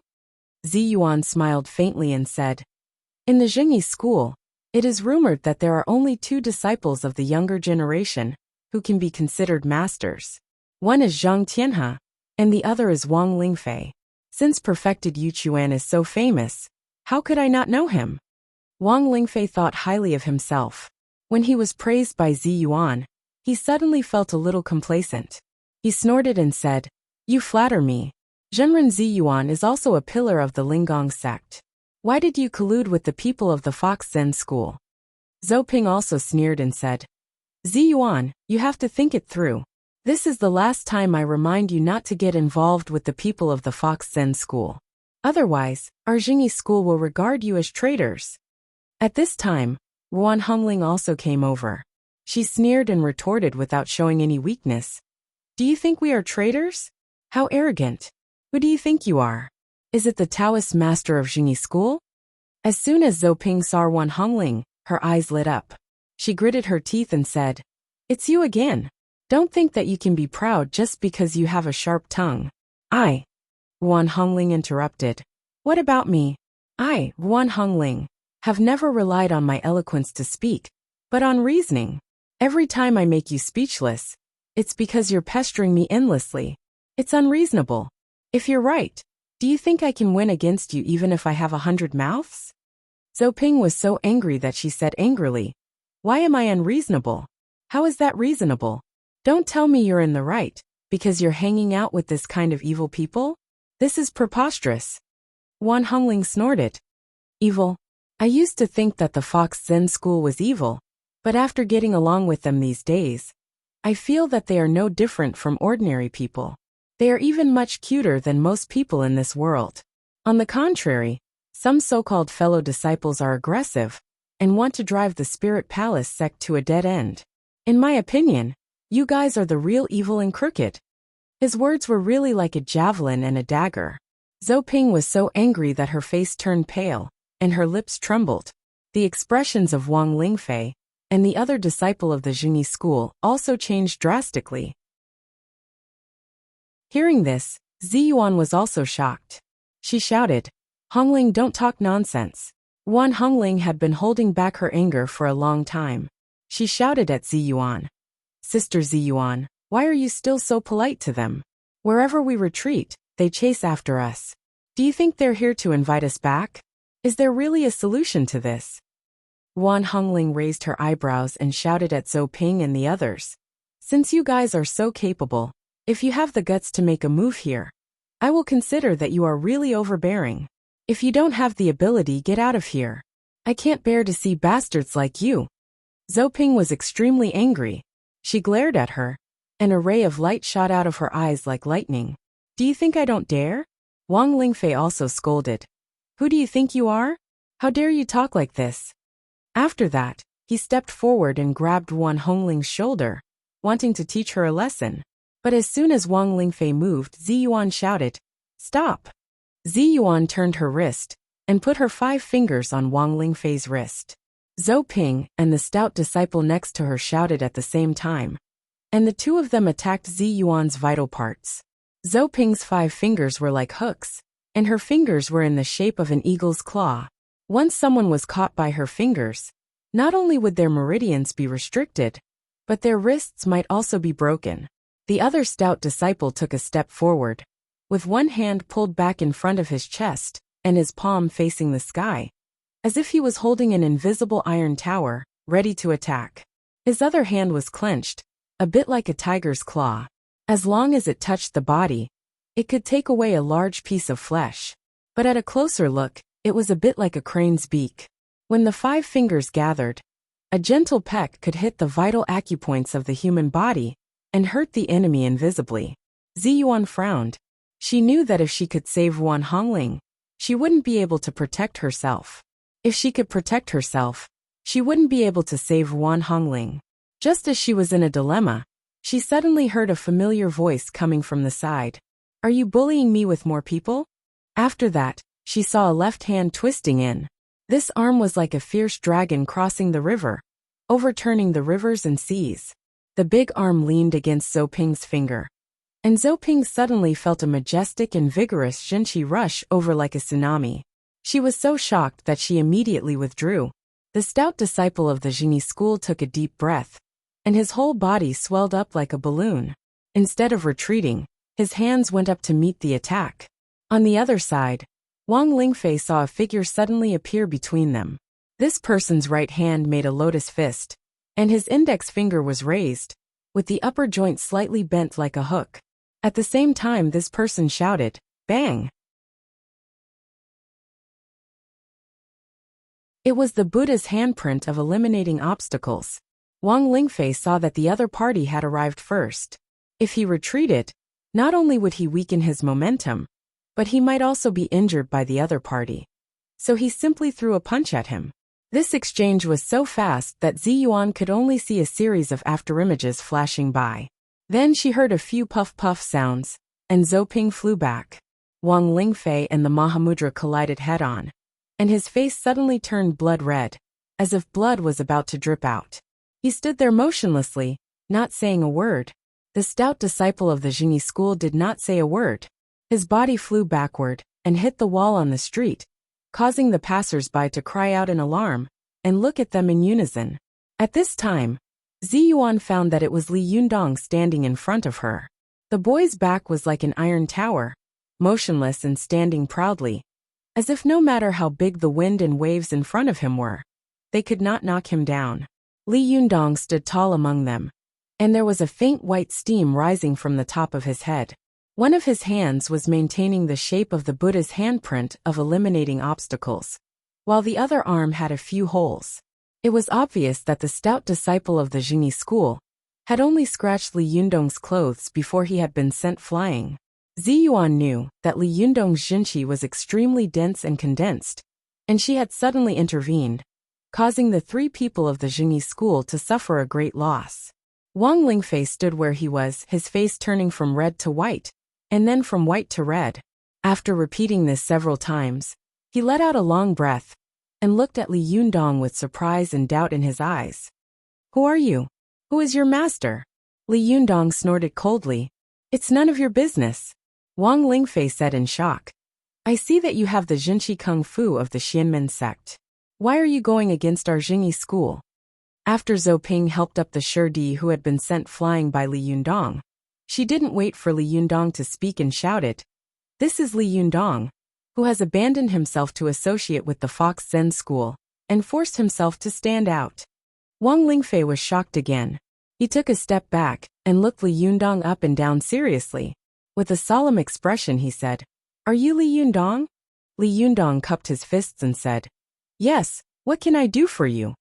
Wang Lingfei took a deep breath, narrowed his eyes and said, My Shirdi Zhang Tianhe was defeated by you.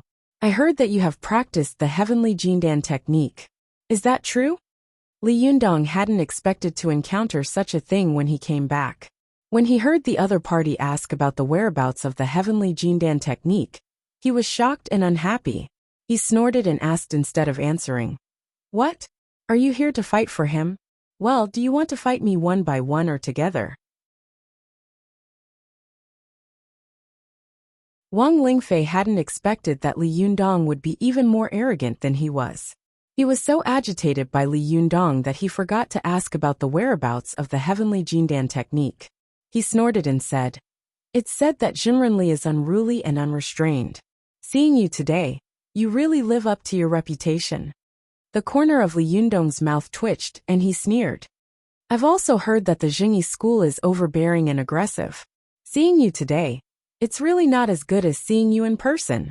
Seeing that Li Yundong was also a sharp-tongued person, Wang Lingfei's expression changed and he shouted, Li Yundong, don't be complacent.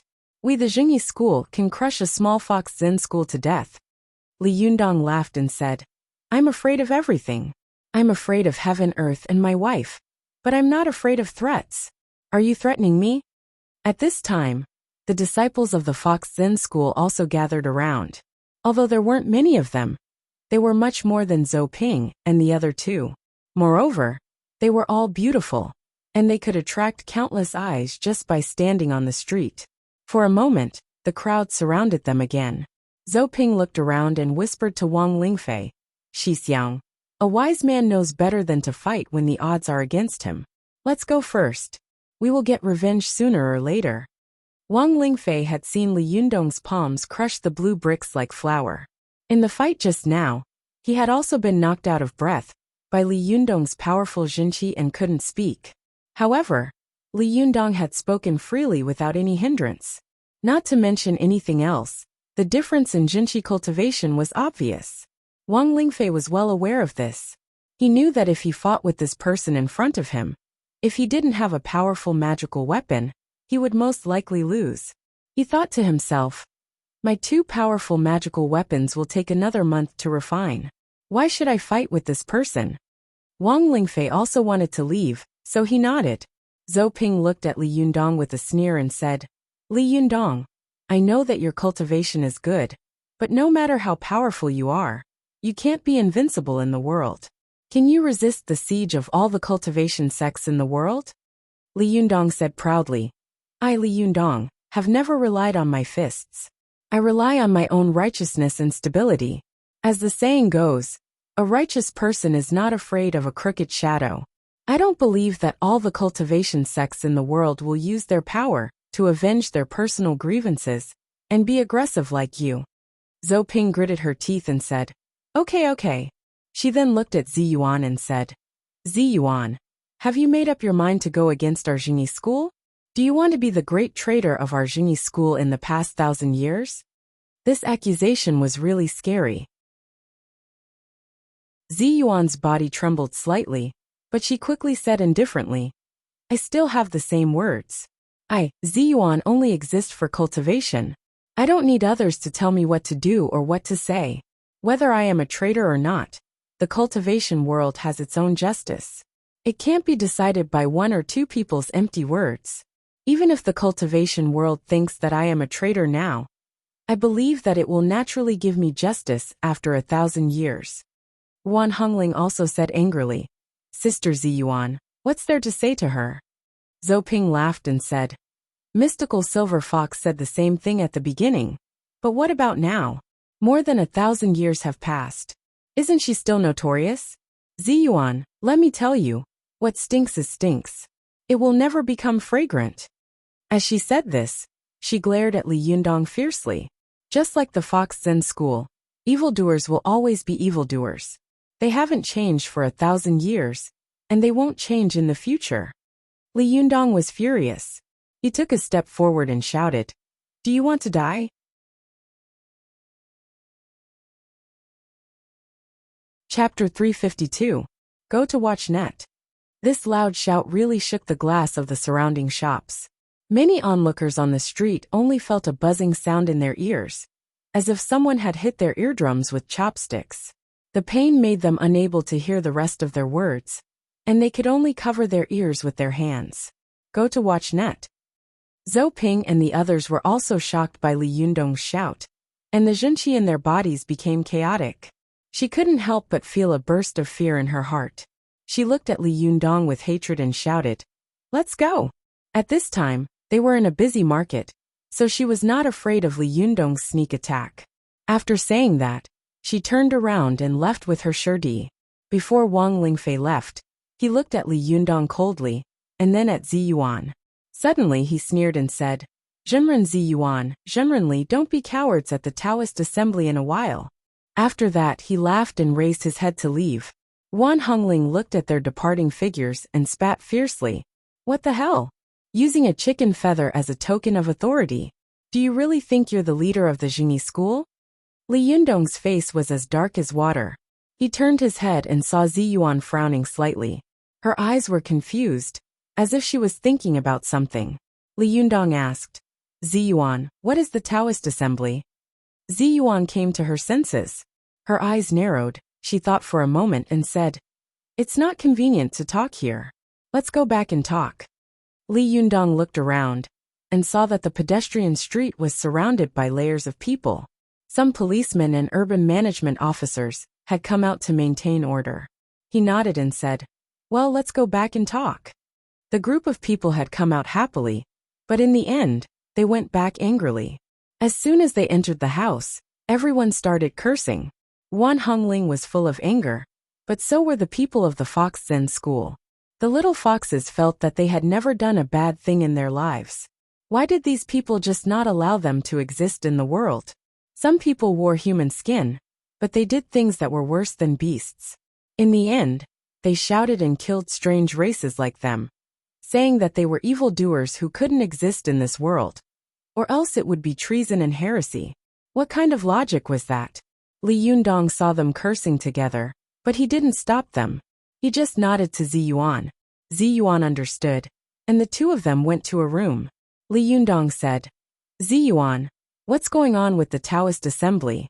I heard what that person said just now. It seems like we are going too. Why can't I go? Ziyuan sighed softly and said, It's a long story. Li Yundong chuckled. It's okay. Take your time. Do you want a cup of tea? Ziyuan smiled slightly. During the northern and southern dynasties of the Jin dynasty, both Buddhism and Taoism flourished at the same time. In particular, all the scholars of the Jin dynasty studied Buddhism, Taoism, and Confucianism, because if one of these three schools of learning was not good enough, they would not be able to get a good grade in the evaluation, and thus would not be able to get the opportunity to become an official.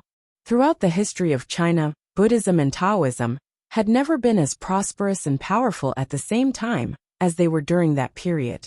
During the period of the northern and southern dynasties, Emperor Liang founded the first grand gathering of Buddhists. The Annals of Emperor Liang states that Emperor Liang came to Tongtai Temple and set up an open meeting. In the Tang dynasty, Xuanzang came back from the west to fetch scriptures. He also recorded in the records of the western regions of the Tang dynasty that an open meeting would be held in ancient India every 5 years. Li Yundong asked in confusion, What is an open meeting? Ziyuan explained, The open meeting refers to a kind of big meeting held by Buddhism to build up good karma. It is a meeting where everyone is treated equally, regardless of whether they are noble or lowly, monks or laymen, wise or foolish, good or evil. Li Yundong asked again, "What does that have to do with the Taoist assembly?" Zi Yuan smiled and said, "As I said just now, during the period of the northern and southern dynasties of the Jin dynasty, Buddhism and Taoism flourished at the same time. But in the Tang dynasty, especially when Emperor Taizong respected Buddhism, he held an open meeting every 5 years. The power of Buddhism often gathered, so Taoism was naturally excluded and declined. But at that time, the Taoist sects were unwilling to retreat to the second line. They saw that Buddhism held an open meeting every 5 years. So the great Taoist Zhenren Luo Gongyuan took the initiative to contact the great Taoist masters at that time, Zhang Gua and Yi Fashion, and began to hold the quadrennial Taoist assembly. Li Yundong listened attentively. And then, Zi Yuan said, later, after the Taoist assembly was held several times, it gradually became famous and reached the ears of Emperor Xuanzong of Tang. Emperor Xuanzong of Tang was curious, so he summoned Luo Gongyuan and asked him to fight with Vajra Sanzang in front of the main hall of the imperial court. In the end, Luo Gongyuan won. From then on, Emperor Xuanzong of Tang changed his faith and began to worship Taoism. He asked Luo Gongyuan for advice on Taoist magic. Li Yundong understood a little and said, "I understand." From then on, there was a feud between Buddhism and Taoism? Zi Yuan nodded and said, "Yes, the Taoist assembly became famous from then on. All the Taoist sects were proud to be able to participate in the Taoist assembly. Those who can participate in the Taoist assembly are all top-notch sects in the cultivation world. Even if you lose to others, others will still look up to you. But if you can't participate, others won't even look at you in the eye." Li Yundong sneered and said, "Why should I care what they think of me?" Zi Yuan shook her head and advised, "Li Yundong, you can't say that. Although we often call ourselves Taoists, in fact we are Taoists. Taoism pays attention to inaction and non-competition, while Taoism pays attention to the struggle between man and heaven. The process of a person's cultivation is the process of constantly fighting against himself and heaven. Therefore our Taoist sect seems to be peaceful, but in fact, it is the most fierce and heaven-defying sect. Now that you have taken over the Fox Zen school, I believe you can also feel it. If you don't fight, you will starve to death in less than a month. If you want to open a tea shop, you will naturally have competitors. In the face of your opponents, how can you not fight? If you don't fight, you will have no money. If you don't have money, you will starve. If you starve, you won't be able to cultivate. If you can't cultivate, your sect will weaken, and you will be bullied." Hearing this, Li Yundong sighed and said, "Yes. How can I cultivate if I have to endure this kind of humiliation all day long?" Zi Yuan continued, "There is also an advantage to participating in this kind of Taoist assembly. That is, it can let all the cultivation sects in the world know you and know your prestige, so they don't dare to offend you again. And most importantly, the organizer of each Taoist assembly will take out a magical item as a prize to attract experts from all sects to participate in the assembly." Speaking of this, Zi Yuan suddenly asked Li Yundong, "By the way, guess who will be in charge of this Taoist assembly?" Li Yundong asked curiously, "Isn't it the Jingyi school?" Zi Yuan shook her head and said, "No, the Taoist assembly has evolved into a meeting for various sects to show their strength and attract followers. The Jingyi school is already strong enough, so they don't need to use this kind of meeting to prove their strength." Li Yundong pondered and said, "Which sect could it be?" Zi Yuan's eyes flickered and she said meaningfully, "It's the Gazao sect of external alchemy." Li Yundong's heart skipped a beat. Gazao sect? The Gazao sect that refined Renyuan Jindan? Zi Yuan nodded and said, "Yes. Do you remember that we once said that there was a mastermind in the cultivation world planning a conspiracy?" Li Yundong's expression was solemn. "Yes. Especially since the bodies of the 2 golden snakes were stolen and Zhang Sunhong's mysterious death. I vaguely feel that there seems to be some connection between these things." Zi Yuan said, "I think so too. Just now, When Wang Lingfei mentioned the Taoist assembly, I suddenly remembered that the dead golden snake had mentioned that the immortal pen and the Medicine King tripod were about to appear. I couldn't help but think, the Gazelle sect has always been low-key. Why did they take the initiative to host the Taoist assembly this time? And why did Wan Jinyuan, the master of the Gazelle sect, announce in such a high profile that he had refined Rinyuan Jindan, and then caused the Jindan to be stolen? Li Yundong's expression turned cold.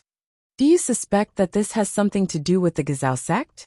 Zi Yuan nodded and said, yes, I even suspect that the magical item of this Taoist assembly is either the immortal pen or the Medicine King tripod. Li Yundong said, I don't know what the immortal pen does, but you said before that the Medicine King tripod is a magical item used to refine Diyuan Jindan, right?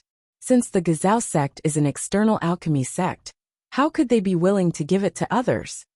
Zi Yuan sneered and said, so, if the magical item taken out by the Gazelle sect is the Medicine King tripod, there must be a shocking conspiracy behind it. They even dared to give away the magical item used to refine Diyuan Jindan. This is equivalent to asking for the lifeblood of the external alchemy sect. Since they are so willing to give it away, they must be asking for something big. As she said this, she looked at Li Yundong with bright eyes and said, moreover, since ancient times, the refinement of Rinyuan Jindan has never been limited to one. Li Yundong was shocked. He widened his eyes and looked at Zi Yuan. You mean, there are other Rinyuan Jindan in the world? Li Yundong had never seen the magical power of the immortal pen and the Medicine King tripod, so he didn't have too many feelings or greed for them. However, Li Yundong had a deep feeling about Rinyuan Jindan. If he didn't have Rinyuan Jindan, he would still be an ordinary otaku at home. How could he be like this? Li Yundong thought to himself. Although my cultivation has reached a very high level, and I don't need the help of Rinyuan Jindan, Su Chan and Zhou Qin need it. If they can also take a Rinyuan Jindan, their cultivation will definitely advance by leaps and bounds in the future. In particular, the Rinyuan Jindan he had taken had originally belonged to Su Chan. He had mistakenly taken her Jindan, which had caused her cultivation to stagnate. This had always made Li Yundong feel guilty. If he could get another Rinyuan Jindan, he would be able to compensate the little girl. Li Yundong's heart skipped a beat, but he quickly thought about it and couldn't help shaking his head. No, even if several Rinyuan Jindan were refined at the same time, the person who obtained the Jindan would have taken it himself long ago. How could he have kept it until now? Seeing that he was tempted, Zi Yuan knew what he was thinking in the blink of an eye. She said, although the Rinyuan Jindan may have been taken by someone, since the Rinyuan Jindan has appeared, the Medicine King tripod must have also appeared. We just don't know its whereabouts. However, according to the current situation, it is very likely to be in the hands of Wan Jinyuan, the leader of the Gazelle sect. Since the Medicine King tripod is still in the world, have you ever thought that if you get it, you can refine the elixir of life by yourself in the future? Li Yundong was shocked. Refine it by myself?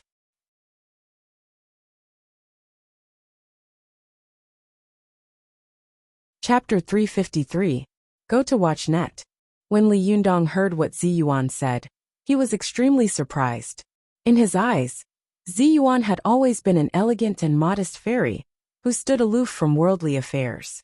But suddenly, she said such a thing, which was simply encouraging him to snatch the Medicine King tripod, an extremely hot, powerful magical weapon. Whether he could snatch it or not was another matter. But even if he did, he would definitely become enemies with all the outer sects in the world. Li Yundong looked at Zi Yuan in surprise and said, didn't you say that you shouldn't let me have too deep of a grudge, so that I wouldn't be able to do anything in the future? Zi Yuan's expression was surprisingly serious. She said, extraordinary times call for extraordinary things. I vaguely feel that something big is going to happen in the cultivation world. Under such great changes, if our cultivation is not strong enough, it is very likely that our bodies and souls will be destroyed. Zi Yuan fixed her eyes on Li Yundong. She sighed softly and said, since the Battle of Mount Tianlong, I have seen that you have been busy with worldly affairs every day, and have had no time to cultivate. Although your cultivation is still strong, you and I both know that your cultivation quotient has hardly improved. Otherwise, with your strength, you should have reached the advanced realm of the sixth heaven long ago, and been able to cultivate your yin spirit into yang spirit. Ever since Li Yundong had become famous after the Battle of Mount Tianlong and defeated Zi Yuan, Zi Yuan had never given him any guidance in cultivation. At this time, Li Yundong suddenly looked embarrassed when he heard Zi Yuan's words. Go to watch net. Zi Yuan continued. I know that as the leader of a sect, you have to worry about the livelihood of so many people. It's difficult for you to cultivate if you are trapped in the secular world, so I suggest that you find another way. Otherwise, if you continue to cultivate at your current speed, you won't be able to reach the Yuanying phase in 100 years. These words aroused the pride in Li Yundong's heart. He thought to himself, you have reached the Yuanying phase at the age of 20. Can't I reach the Yuanying phase at the age of 120? How dare you? There should be a limit to looking down on others. Tonight, I will cultivate to the Yuanying phase for you to see. Li Yundong had been busy making a living these days, so he had indeed lost the drive he had when he was going through the heavenly tribulation. At this time, he had been provoked by Zi Yuan and made up his mind. His temperament and momentum had changed. Li Yundong didn't intend to say any heroic words to her. He just wanted to go back to his room and start cultivating. He wanted to prove it to her with his actions. Zi Yuan was smart and naturally noticed the change in Li Yundong. She laughed in her heart, but her face didn't change. She still said, I've already said everything. You can decide whether to go to the Taoist assembly or not. You can also decide whether to snatch the Medicine King tripod or not. I'll go back to my room first. Li Yundong watched her walk out of the door and thought for a while in the room alone. Not long after, Zhou Qing came back with the business license that had been approved. Li Yundong called her into the room and asked her a few questions about the license. Then he asked her to tell Su Chan and the others not to disturb him later.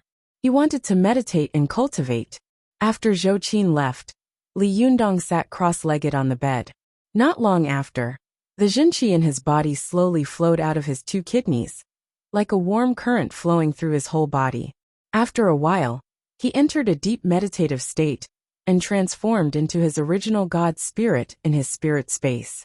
Li Yunyang controlled his 3-headed and 6-armed God to go up to the sky and down to the ground in his spirit space. He could make it become whatever he wanted. He had really reached the great freedom realm of God manifestation and changing at will. But after Li Yundong operated like this for a while, he suddenly thought, why can't I change my yin spirit into the shape of 3 heads and 6 arms? Thinking of this, Li Yundong quickly condensed his Junqi into the Niden of the lower dantian in his lower abdomen. It didn't take long for his yin spirit to jump out. But after jumping out, Li Yundong looked at himself and found that there was no change at all. Not only did his yin spirit not grow stronger, but there were faint signs of regression. Li Yundong's heart trembled.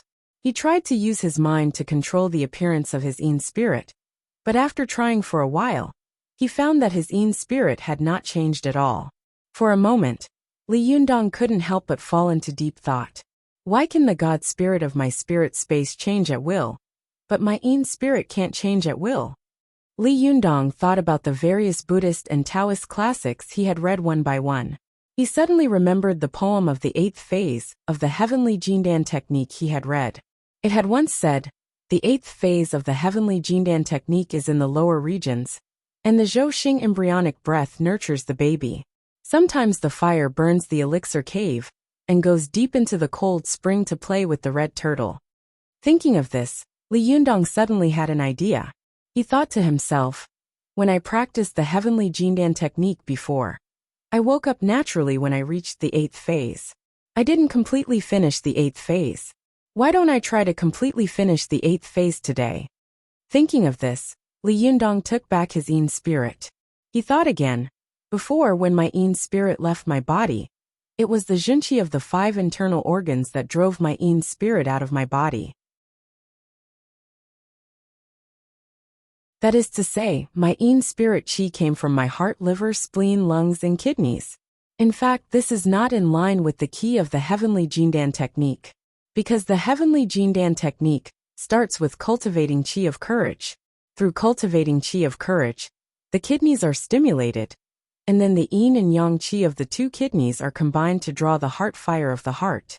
Finally, the heart fire and kidney water intersect and merge into one, forming a niden. Li Yundong thought, why don't I just try to use the power of heart fire and kidney water to drive my jinqi? At this time, his internal organs had been cultivated to an extremely powerful level. Not only could he control the beating of his heart, but he could also control the changes of his 6 internal organs at will. He urged the gallbladder in his body to secrete a large amount of qi of courage. The qi of courage was blue, and his face also turned blue. Then, Li Yundong felt that the qi of his 2 kidneys was stimulated by the qi of courage, and became restless, slowly swimming out of his 2 kidneys. The 5 viscera and 6 bowels of the human body were all connected together. If one of them moved, the other would follow suit. This was easier said than done, but it was harder than ascending to the heavens. It was impossible to do without great willpower and wisdom. Before, Li Yundong had been entangled with worldly affairs, and his heart had been restless. Naturally, he couldn't cultivate to this step. However, at this time, he was provoked by Zi Yuan, and immediately calmed down. He easily reached this step. Li Yundong only felt that there was a light qi slowly rising in his chest. When it rose to the position of his heart in the middle dantian, it slowly became hot, like a ball of flame, while another turbid qi slowly sank, like a vast ocean. Li Yundong knew that this was the sign of heaven fire and earth water. Then, the qi of Li Yundong's middle dantian became hotter and hotter. This qi flowed from top to bottom, and slowly flowed to the right kidney. Li Yundong knew that the right kidney belonged to yang, while the left kidney belonged to yin. As soon as his right kidney merged with the heaven fire, it immediately turned into a burning flame, as if it was burning the cave of alchemy. Then, Li Yundong tried to guide the blazing qi of his right kidney slowly to his left kidney, doing the combination of yin and yang. At this time, the qi of Li Yundong's right kidney slowly came out, like a huge black turtle slowly poking out its head, crawling towards Li Yundong's left kidney little by little. In sharp contrast to Li Yundong's right kidney, his left kidney was cold, like a big ice house or a big cold pool. As soon as the blazing yang qi was injected into it, the qi suddenly rolled and yin and yang intersected. This was sometimes the fire burns the elixir cave, and goes deep into the cold spring to play with the red turtle. Then, the yin and yang qi of Li Yundong's 2 kidneys merged into one, and rushed straight to the heart of his middle dantian. Suddenly, the earth water and the heaven fire merged into one.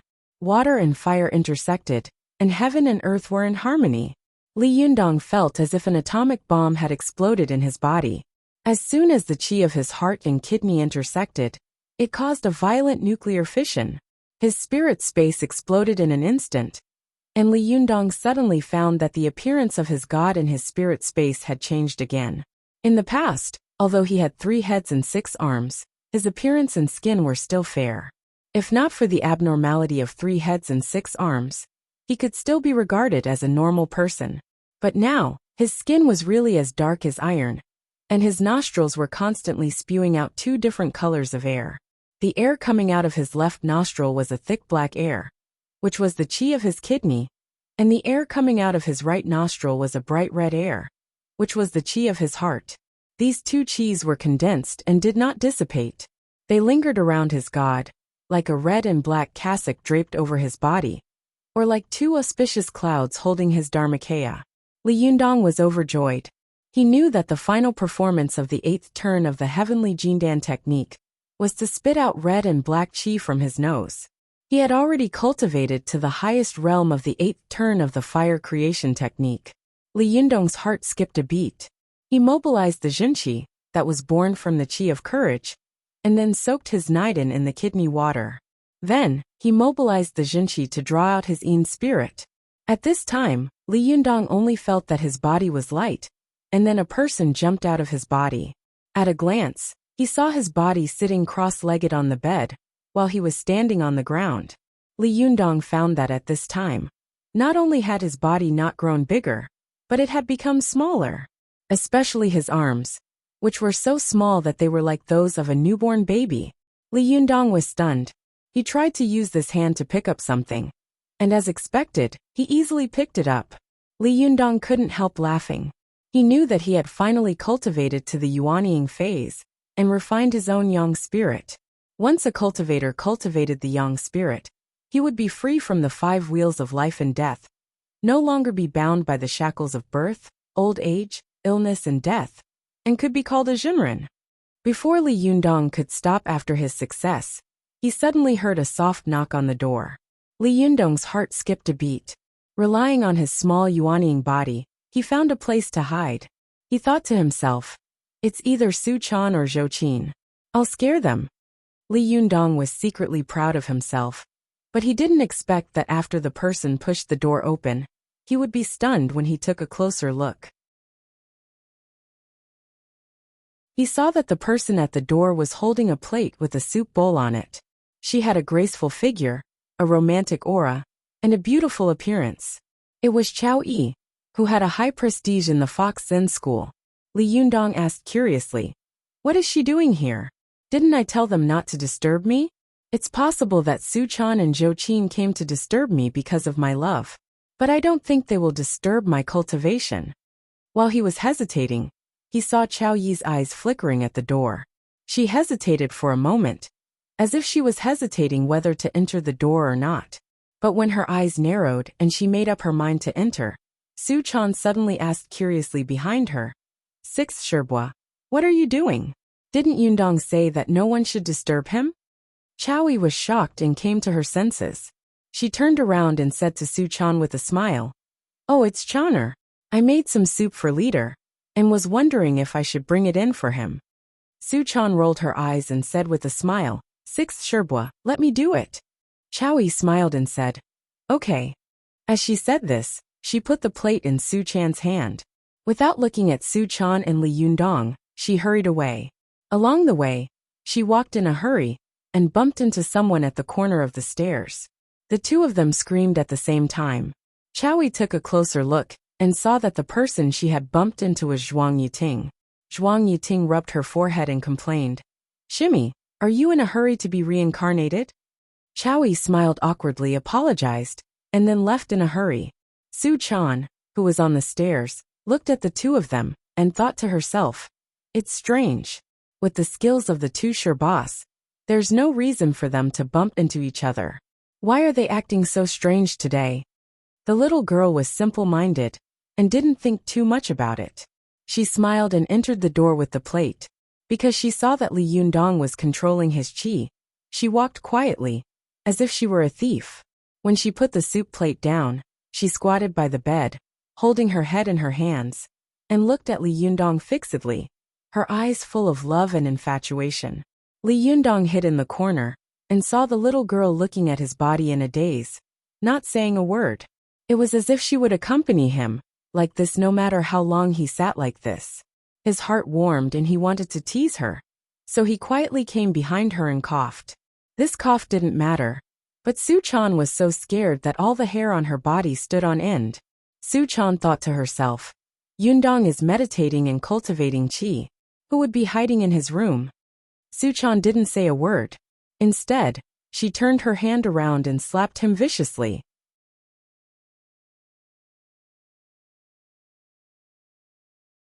Chapter 354. Go to watch net. Su Chan's slap startled him. He hadn't expected that Su Chan would slap him. Watch net. 7K. OM. Su Chan had always been known for her speed. Her palm was as fast as lightning, but Li Yundong was in the body of a child at the moment. The palm narrowly brushed past his head and dodged Su Chan's attack. Seeing that Su Chan was about to slap him again, Li Yundong immediately jumped to the side and shouted, "Hey, do you want to kill your husband?" Only then did Su Chan turn around. She looked around and saw a naked child standing not far from her. The child was only about 2 years old, and his skin was smooth, glowing faintly. Su Chan couldn't react for a moment. She widened her eyes and asked curiously, Little brother, who are you? Li Yundong didn't know whether to laugh or cry. Silly girl, it's me, your daddy. Only then did Su Chan come to her senses. She looked surprised and said, Yundong, have you cultivated the yang spirit body? The little girl jumped up to Li Yundong happily and squatted down to look at him.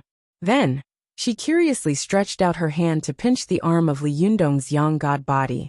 She looked back at Li Yundong's real body sitting on the bed and giggled. It's so strange. There are two Li Yundongs. Actually, I'm Li Yundong's younger brother. Li Yundong blinked at Su Chan and said, I'm Li Yundong's brother. Su Chan giggled and said, Yes, yes, you are a little brother. As she spoke, she stretched out her hand and flicked Li Yundong's lower body. She giggled and said, It's indeed a little brother. Li Yundong took a deep breath and said angrily, Be *****. How dare you call me a little brother? Li Yundong threw himself into Su Chan's arms, scratching and biting. Okay, I want to eat Big Granny. Su Chan giggled and put her hands in front of her.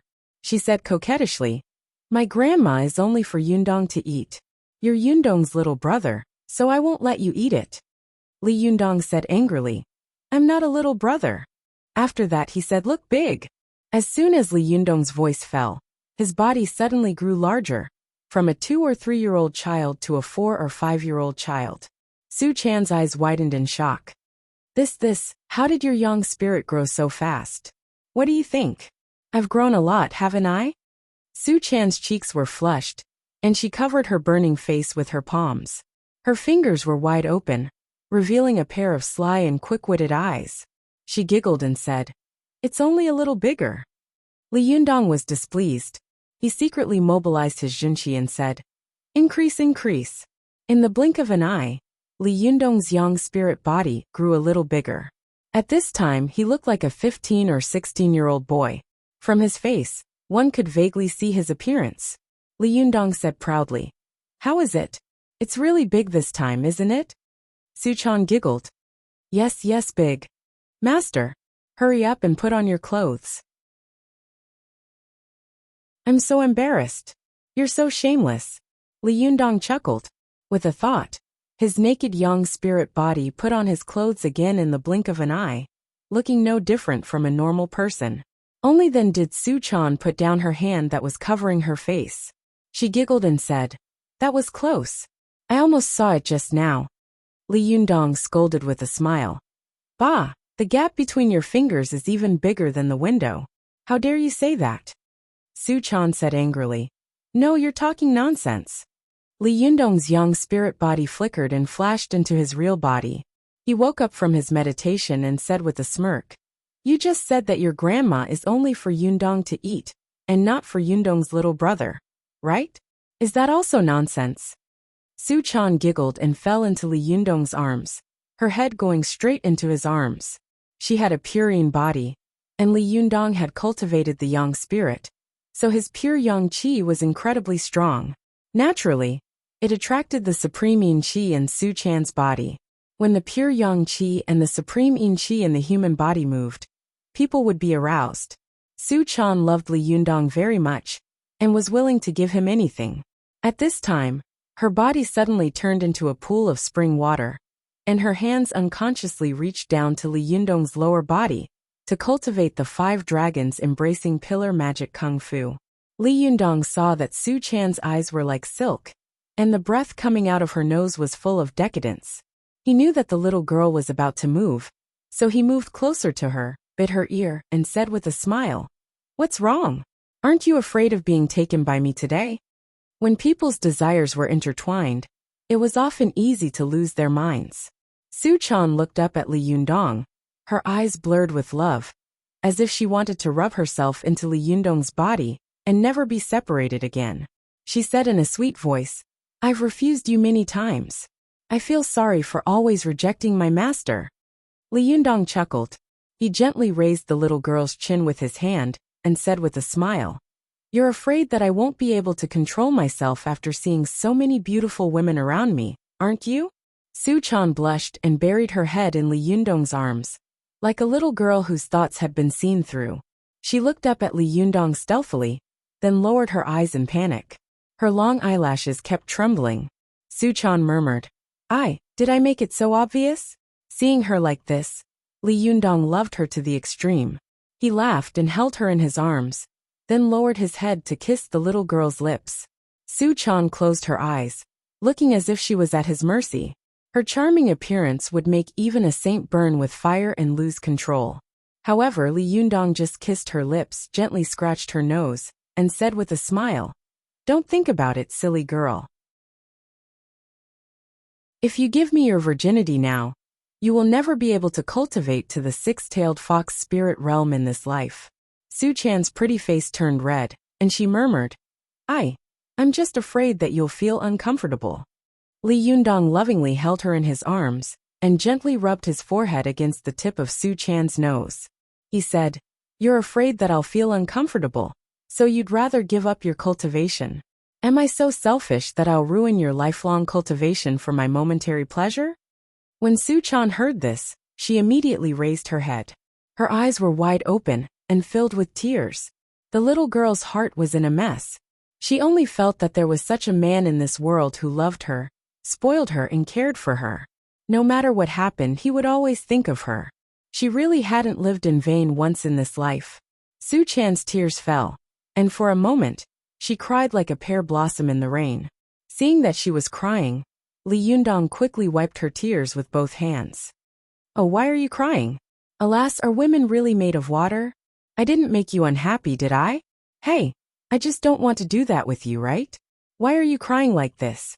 Hey, no, you're not crying with joy, because you know that you don't have to do that with me, are you?" Suchan burst into laughter. She gently punched Li Yundong with her fist, wiped away her tears, and said, "No, I remembered the 2 golden snakes who died last time." As she spoke, she raised her head with tears in her eyes and said, "I remembered what the golden snake said before it died last time. I felt very emotional and couldn't help crying for a while." Li Yundong smiled and said, "Silly girl, what's there to cry about?"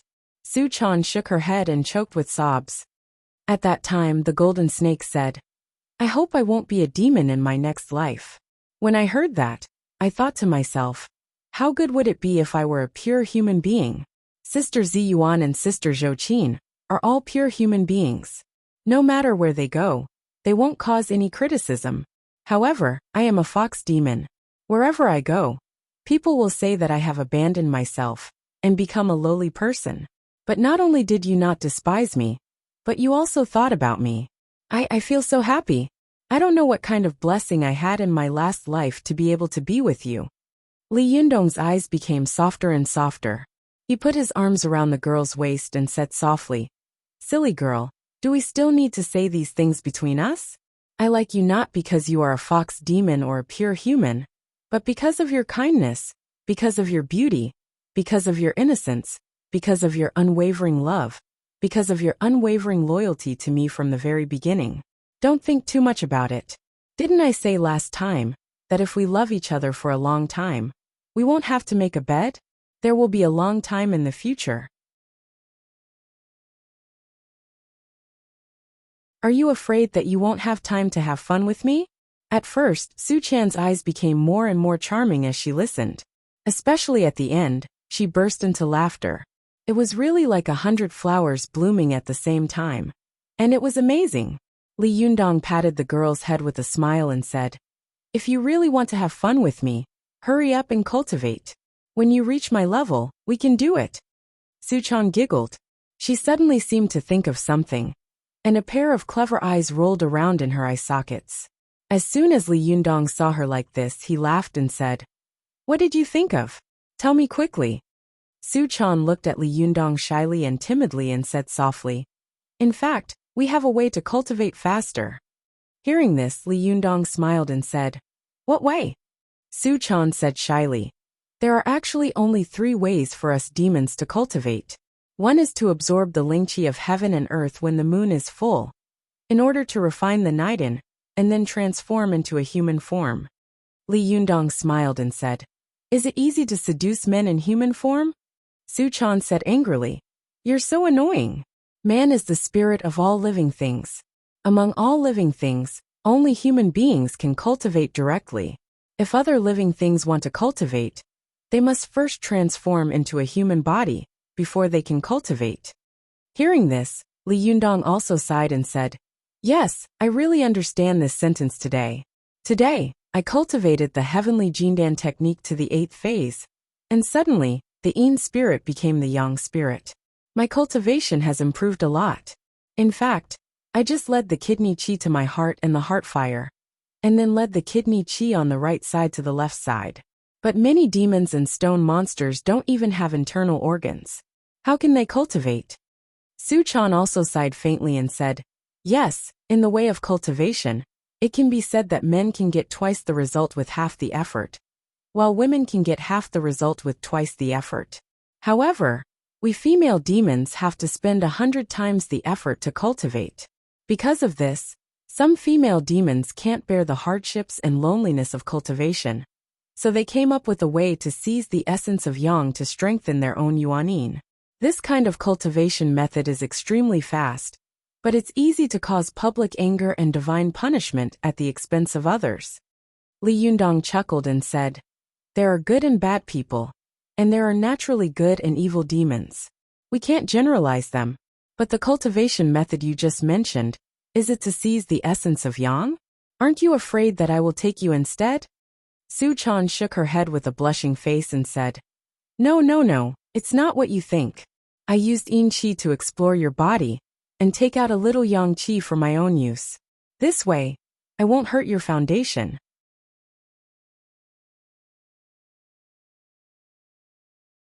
When I first met you, I was injured by Ruan Hongling and Sister Zi Yuan. At that time, I saw you sleeping next to me, and you were a virgin, so I secretly took out a little of your Yuanyin. Su Chan looked at Li Yundong timidly and said, "I haven't told you about this. You won't blame me, will you?" Li Yundong laughed and said, "Well, you secretly took me once." After that, Li Yundong fell on the bed on his back and shouted, "Hero, come and pick me up." Su Chan giggled and said with a smile, "You're so annoying. It's not what you think." Li Yundong smiled wickedly and said, "Then what is it?" Su Chan pointed at her red lips and said with a smile, "It's sucking with my mouth." Li Yundong looked enlightened and exclaimed, "It turns out that you use your cherry mouth to suck." "Ah." Su Chan didn't understand. She nodded and said, "Yes, the mouth is one of the 7 apertures. It can not only release qi but also inhale so." As she spoke, she saw that Li Yundong had already fallen on the bed laughing. Su Chan was stunned, but she quickly reacted. Her pretty face turned red, as if blood was about to drip out. She rushed over with shame and anger and shouted, "Bad guy, what are you thinking about?" Li Yundong laughed and hugged the little girl on the bed.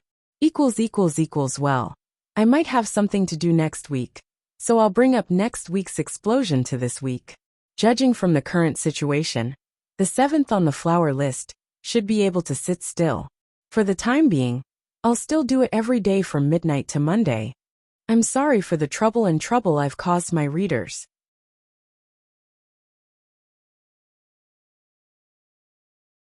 Chapter 355.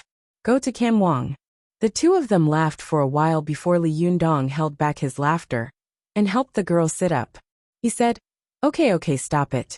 Tell me, what do you want me to do?" Su Chan snorted like a general who had returned to the court after a victory. She said proudly, "Didn't the famous Xinren Li also beg for mercy from me?" Li Yundong smiled and said, Yes, Lord Fox Immortal. Please tell me quickly. I will do as you say." Su Chan said with a smile, "Just close your eyes." Li Yundong closed his eyes curiously and puzzled. Before long, he felt a burst of cold air coming into his mouth. This Yin Qi immediately stimulated the Yang Qi in his body. Li Yundong felt that if he didn't control it, the Yang Qi would automatically flow out with the Yin Qi. Go to Kamwang. 7K. OM. This went on for less than a minute. Su Chan suddenly smiled and said, Okay. Li Yundong opened his eyes and saw that Su Chan's face was glowing. Her skin was so delicate that it seemed to be shining.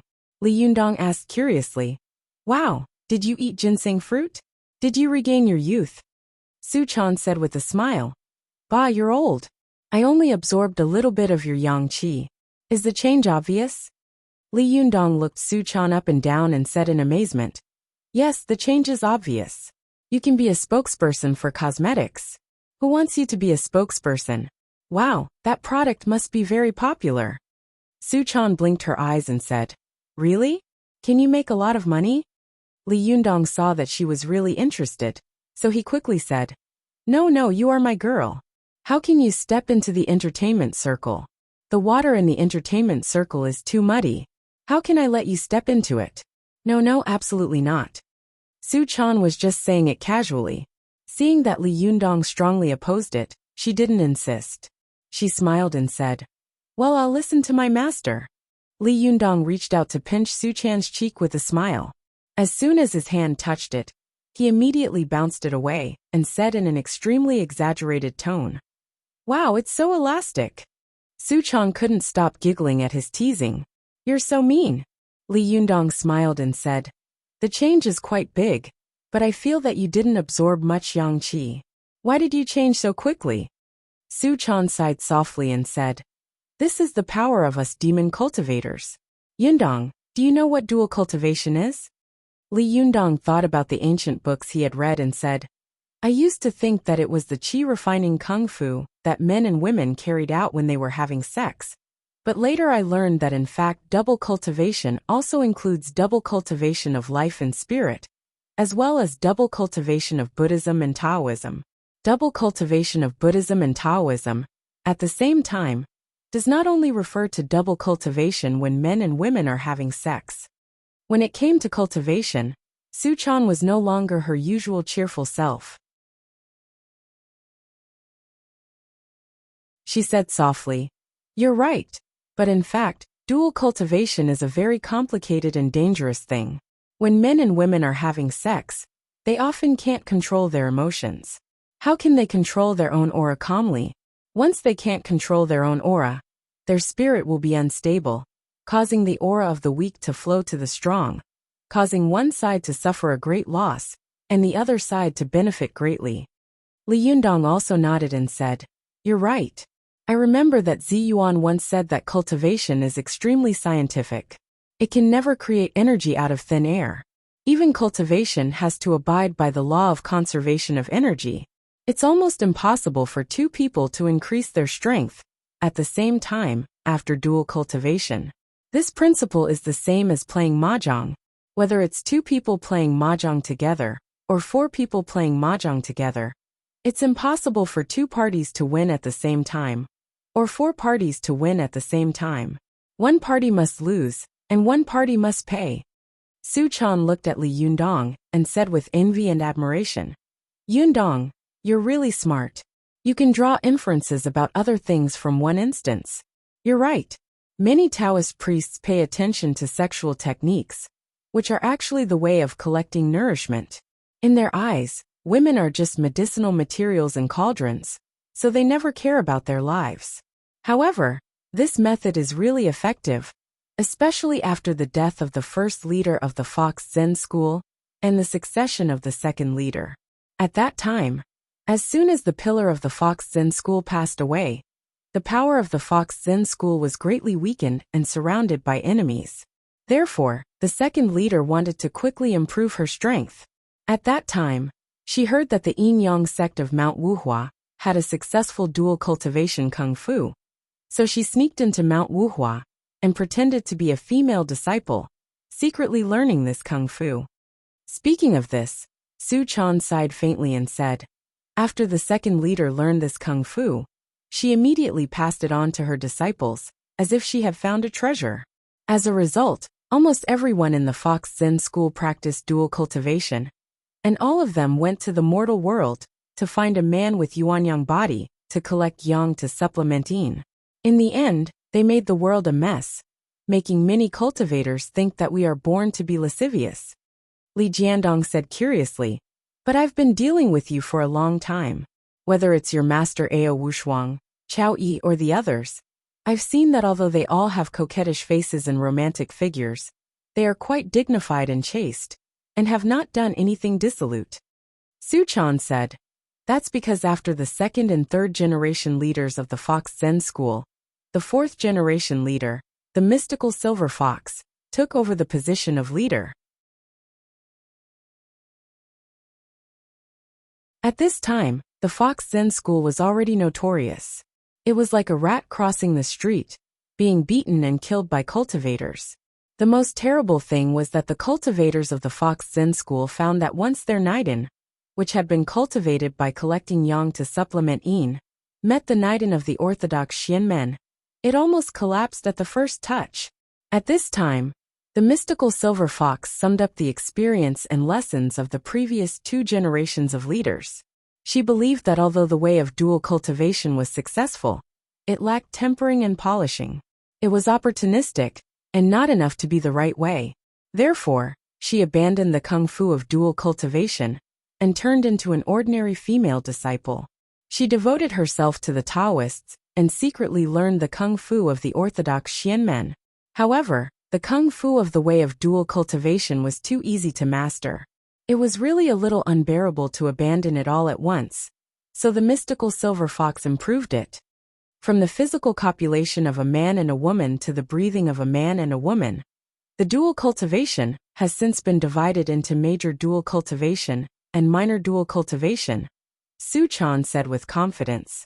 In a few words, she clearly explained the reason for the major and minor dual cultivation.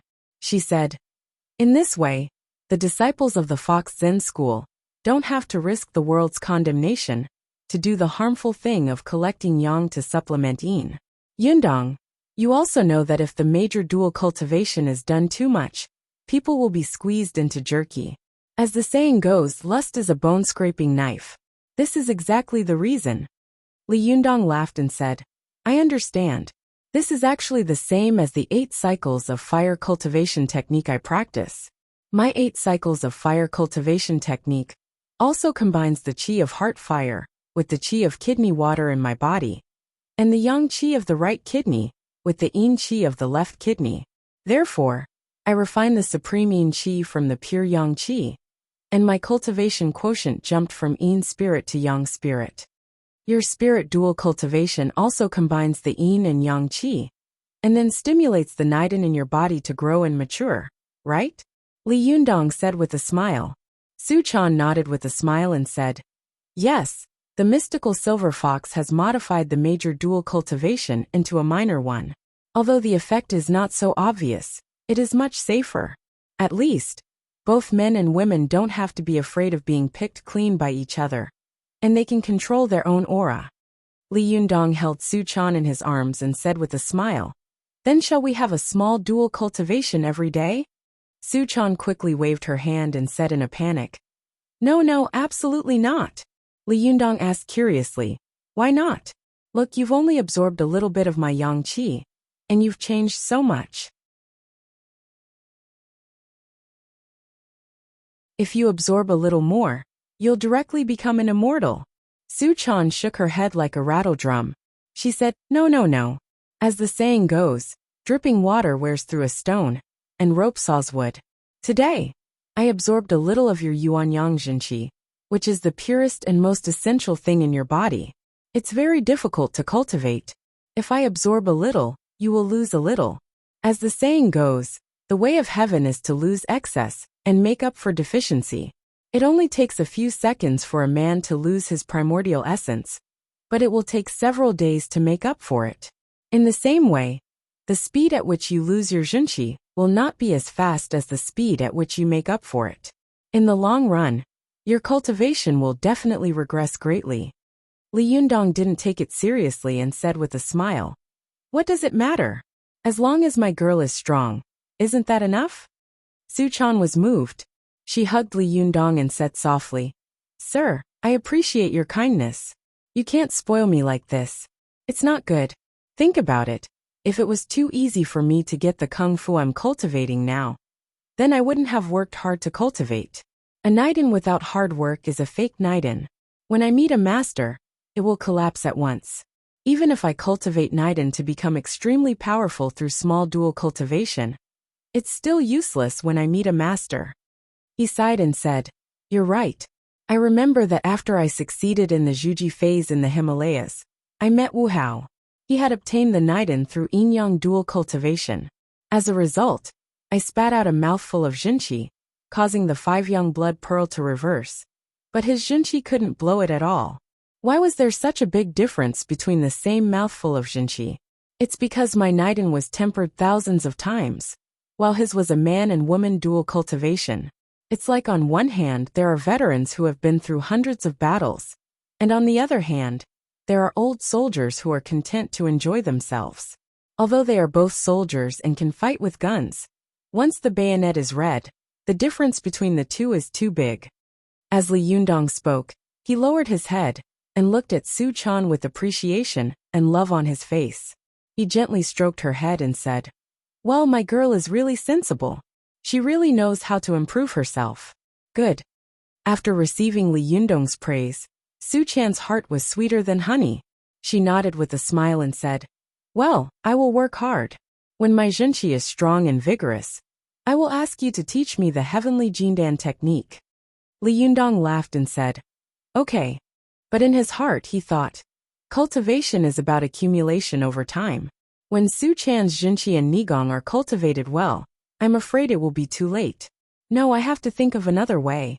It's a pity that I've already eaten the Rinyuan Jindan, and the other Rinyuan Jindan is still missing. However, the Medicine King tripod that Ziyuan mentioned before is indeed a good treasure. But I don't know where it is, and I don't know how to refine pills. Li Yundong thought for a while, but he couldn't figure it out, so he put the idea to the back of his mind for the time being. He just remembered it in his heart. At dawn the next day, Zhou Qin knocked on Li Yundong's door early in the morning. Li Yundong opened the door and saw that Zhou Qin was dressed in a student's uniform. Wan Hongling was standing next to her, also dressed in a student's uniform. He asked curiously, "What are you dressed for?" Wan Hongling laughed and said to Zhou Qin, "I knew it.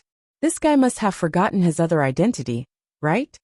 Zhou Qin pursed her lips and smiled. "Master, don't tell me you've forgotten that you still have to go to school? You've been absent for many days and so have I. If I don't go to class, I'll be disqualified." Li Yundong patted his forehead and said with a smile, "If you hadn't mentioned it, I would have forgotten. Wait a minute, I'll go out in a minute."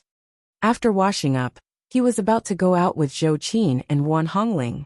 Su Chan saw him at a glance and jumped over, saying with a smile, "Are you going to school? I want to go too." As soon as she said this, the other little foxes also joined in. "Leader, we want to go too."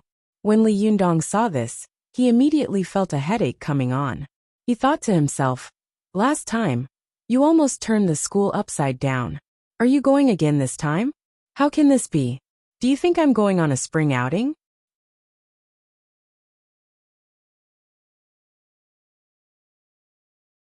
Chapter 356. Go to watch net. Li Yundong said with a straight face. "No, do you think I'm going out to play?" Su Chan looked at Li Yundong eagerly, pouted, and said, "Didn't you say that I should follow you closely in the future?" The little foxes also joined in and said, "Yes, we must not leave leader's side and follow him closely." Li Yundong scolded them with a smile. "Are you a group of female ghosts? Follow me closely. Go do what you need to do. Don't make trouble." How could the little foxes be willing to do that? They all jeered. "Leader, you can't keep your word. Leader, you can't treat everyone equally." Li Yundong felt as if there were countless bees buzzing in his head. Chao Yi, who was beside him, also persuaded with a smile. "Leader, take them out for a walk. They are looking forward to going out with you. Go to watch net." 7K. OM. Li Yundong didn't know whether to laugh or cry. "Sherbua Chao Yi, why are you also jeering?" The little foxes cheered. "Long live Sherbua Chao Yi! Long live Sherbua Chao Yi!" Chao Yi coughed dryly and glanced at Li Yundong. The little foxes immediately understood and said in unison, "Long live leader! Long live leader!" With so many beautiful women begging for mercy, Li Yundong couldn't stand it anymore. He said helplessly, "Okay, but we have to make 3 rules before we go out." When the little foxes heard this, they all laughed and said, "What 3 rules?" Li Yundong raised 3 fingers and said, "First, don't make a scene." As soon as he finished speaking, the little foxes said in unison, "What do you mean by making a scene?" Li Yundong glared at them and said, "This is making a scene." The little foxes were shocked and all shut up. Li Yundong nodded with satisfaction and said, "Second, don't run around." The little foxes had no objection to this rule, and nodded in unison. Li Yundong added, "Third, don't call me leader outside." When the little foxes heard this, they immediately asked, "Then what should we call you?"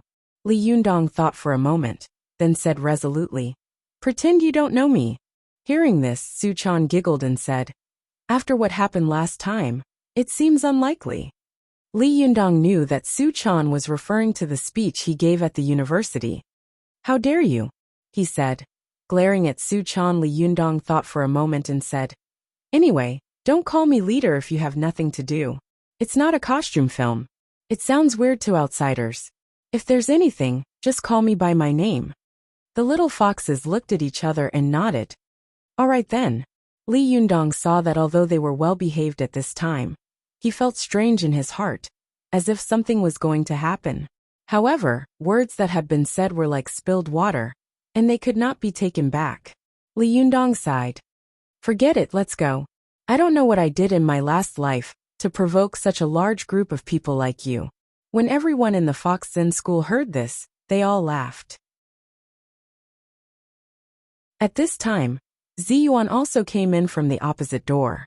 Seeing that he was about to go out, she asked curiously, "Where are you going?" "You have to go to the store to work on the decoration today," Li Yundong said with a wry smile. "I can't split myself up. Why don't I leave the decoration to you? It's useless for me to go. I don't know anything about this." Ziyuan thought for a moment, then nodded and said, "Okay, that's it." Seeing this, Chao Yi took the initiative to say, "Zhenren Ziyuan, why don't I help you?" Ziyuan glanced at Chao Yi and was a little surprised, but she still smiled and said, "Well, I can't do it alone."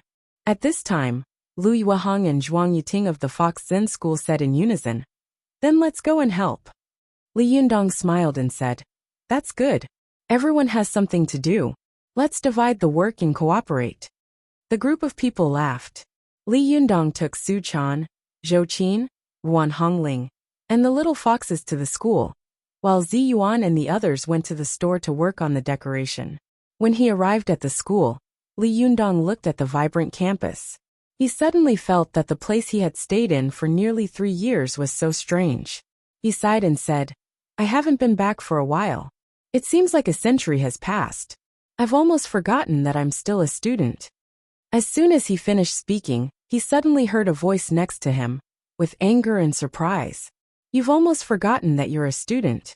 Have you also forgotten that you have friends like us?" Li Yundong turned his head and saw Feng Na holding a textbook in her arms, looking at him with a mixture of anger and joy. Li Yundong immediately laughed and said, "It's you.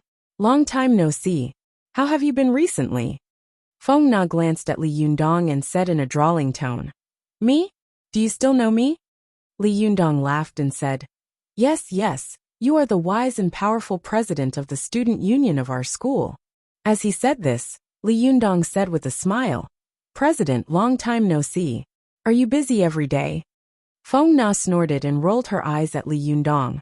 She said with a little girl's temper, "I'm busy every day, but I can't be compared to some people who are so busy that they can't even be seen. I'm not busy at all. I just go to school and attend meetings every day."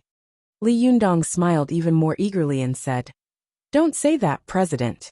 You have to take care of yourself. Going to school and attending meetings is very tiring."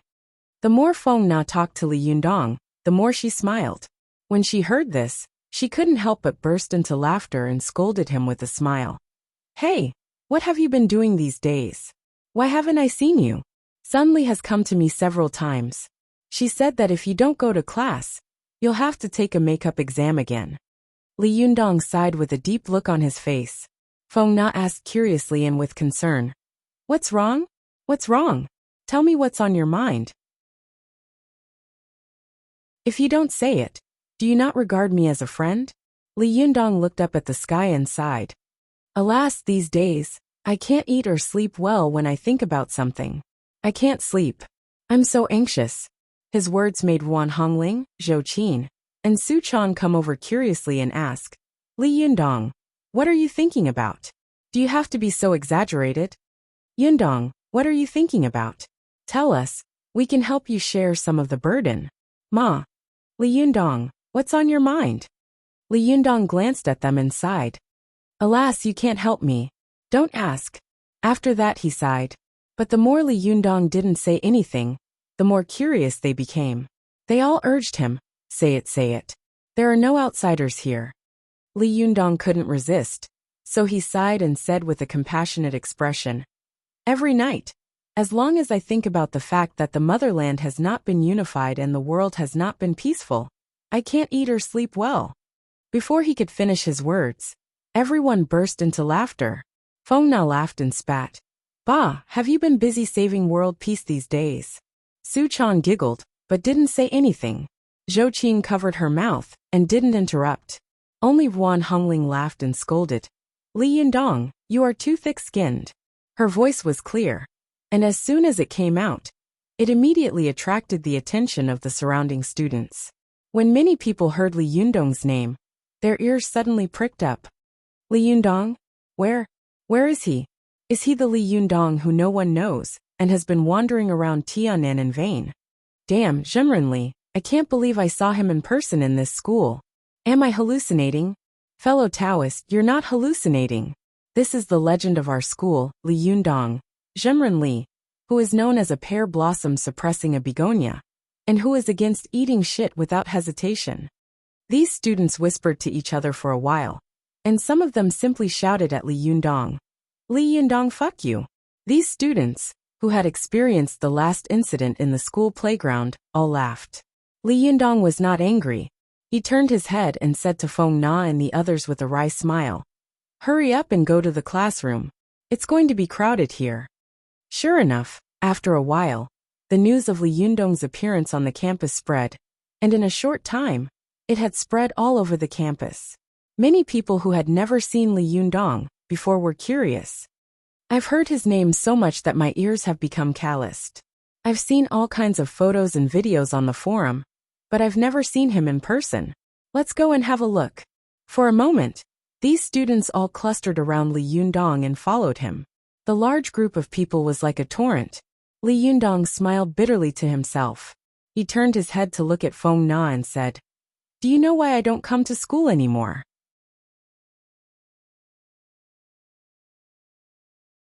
Feng Na covered her mouth and said with a smile, that's because you don't come often, so when the students see you, they find it strange and come to see you in person. Li Yundong laughed exaggeratedly and said, oh, so they usually look at my body, don't they? Feng Na laughed. She patted Li Yundong on the shoulder and said, I happen to have no classes this morning. I'll accompany you to a class. Li Yundong laughed and said, I think you just want to see me have a good time. Feng Na giggled. You found out. Well, I just want to see you have a good time. What do you think? Are you going to drive me away? Li Yundong sighed and said, alas, I'm such a low-key person, but you just have to applaud and scream for me. It's really embarrassing. After that, the people around him burst into laughter again. The little foxes had been looking at the people around them curiously.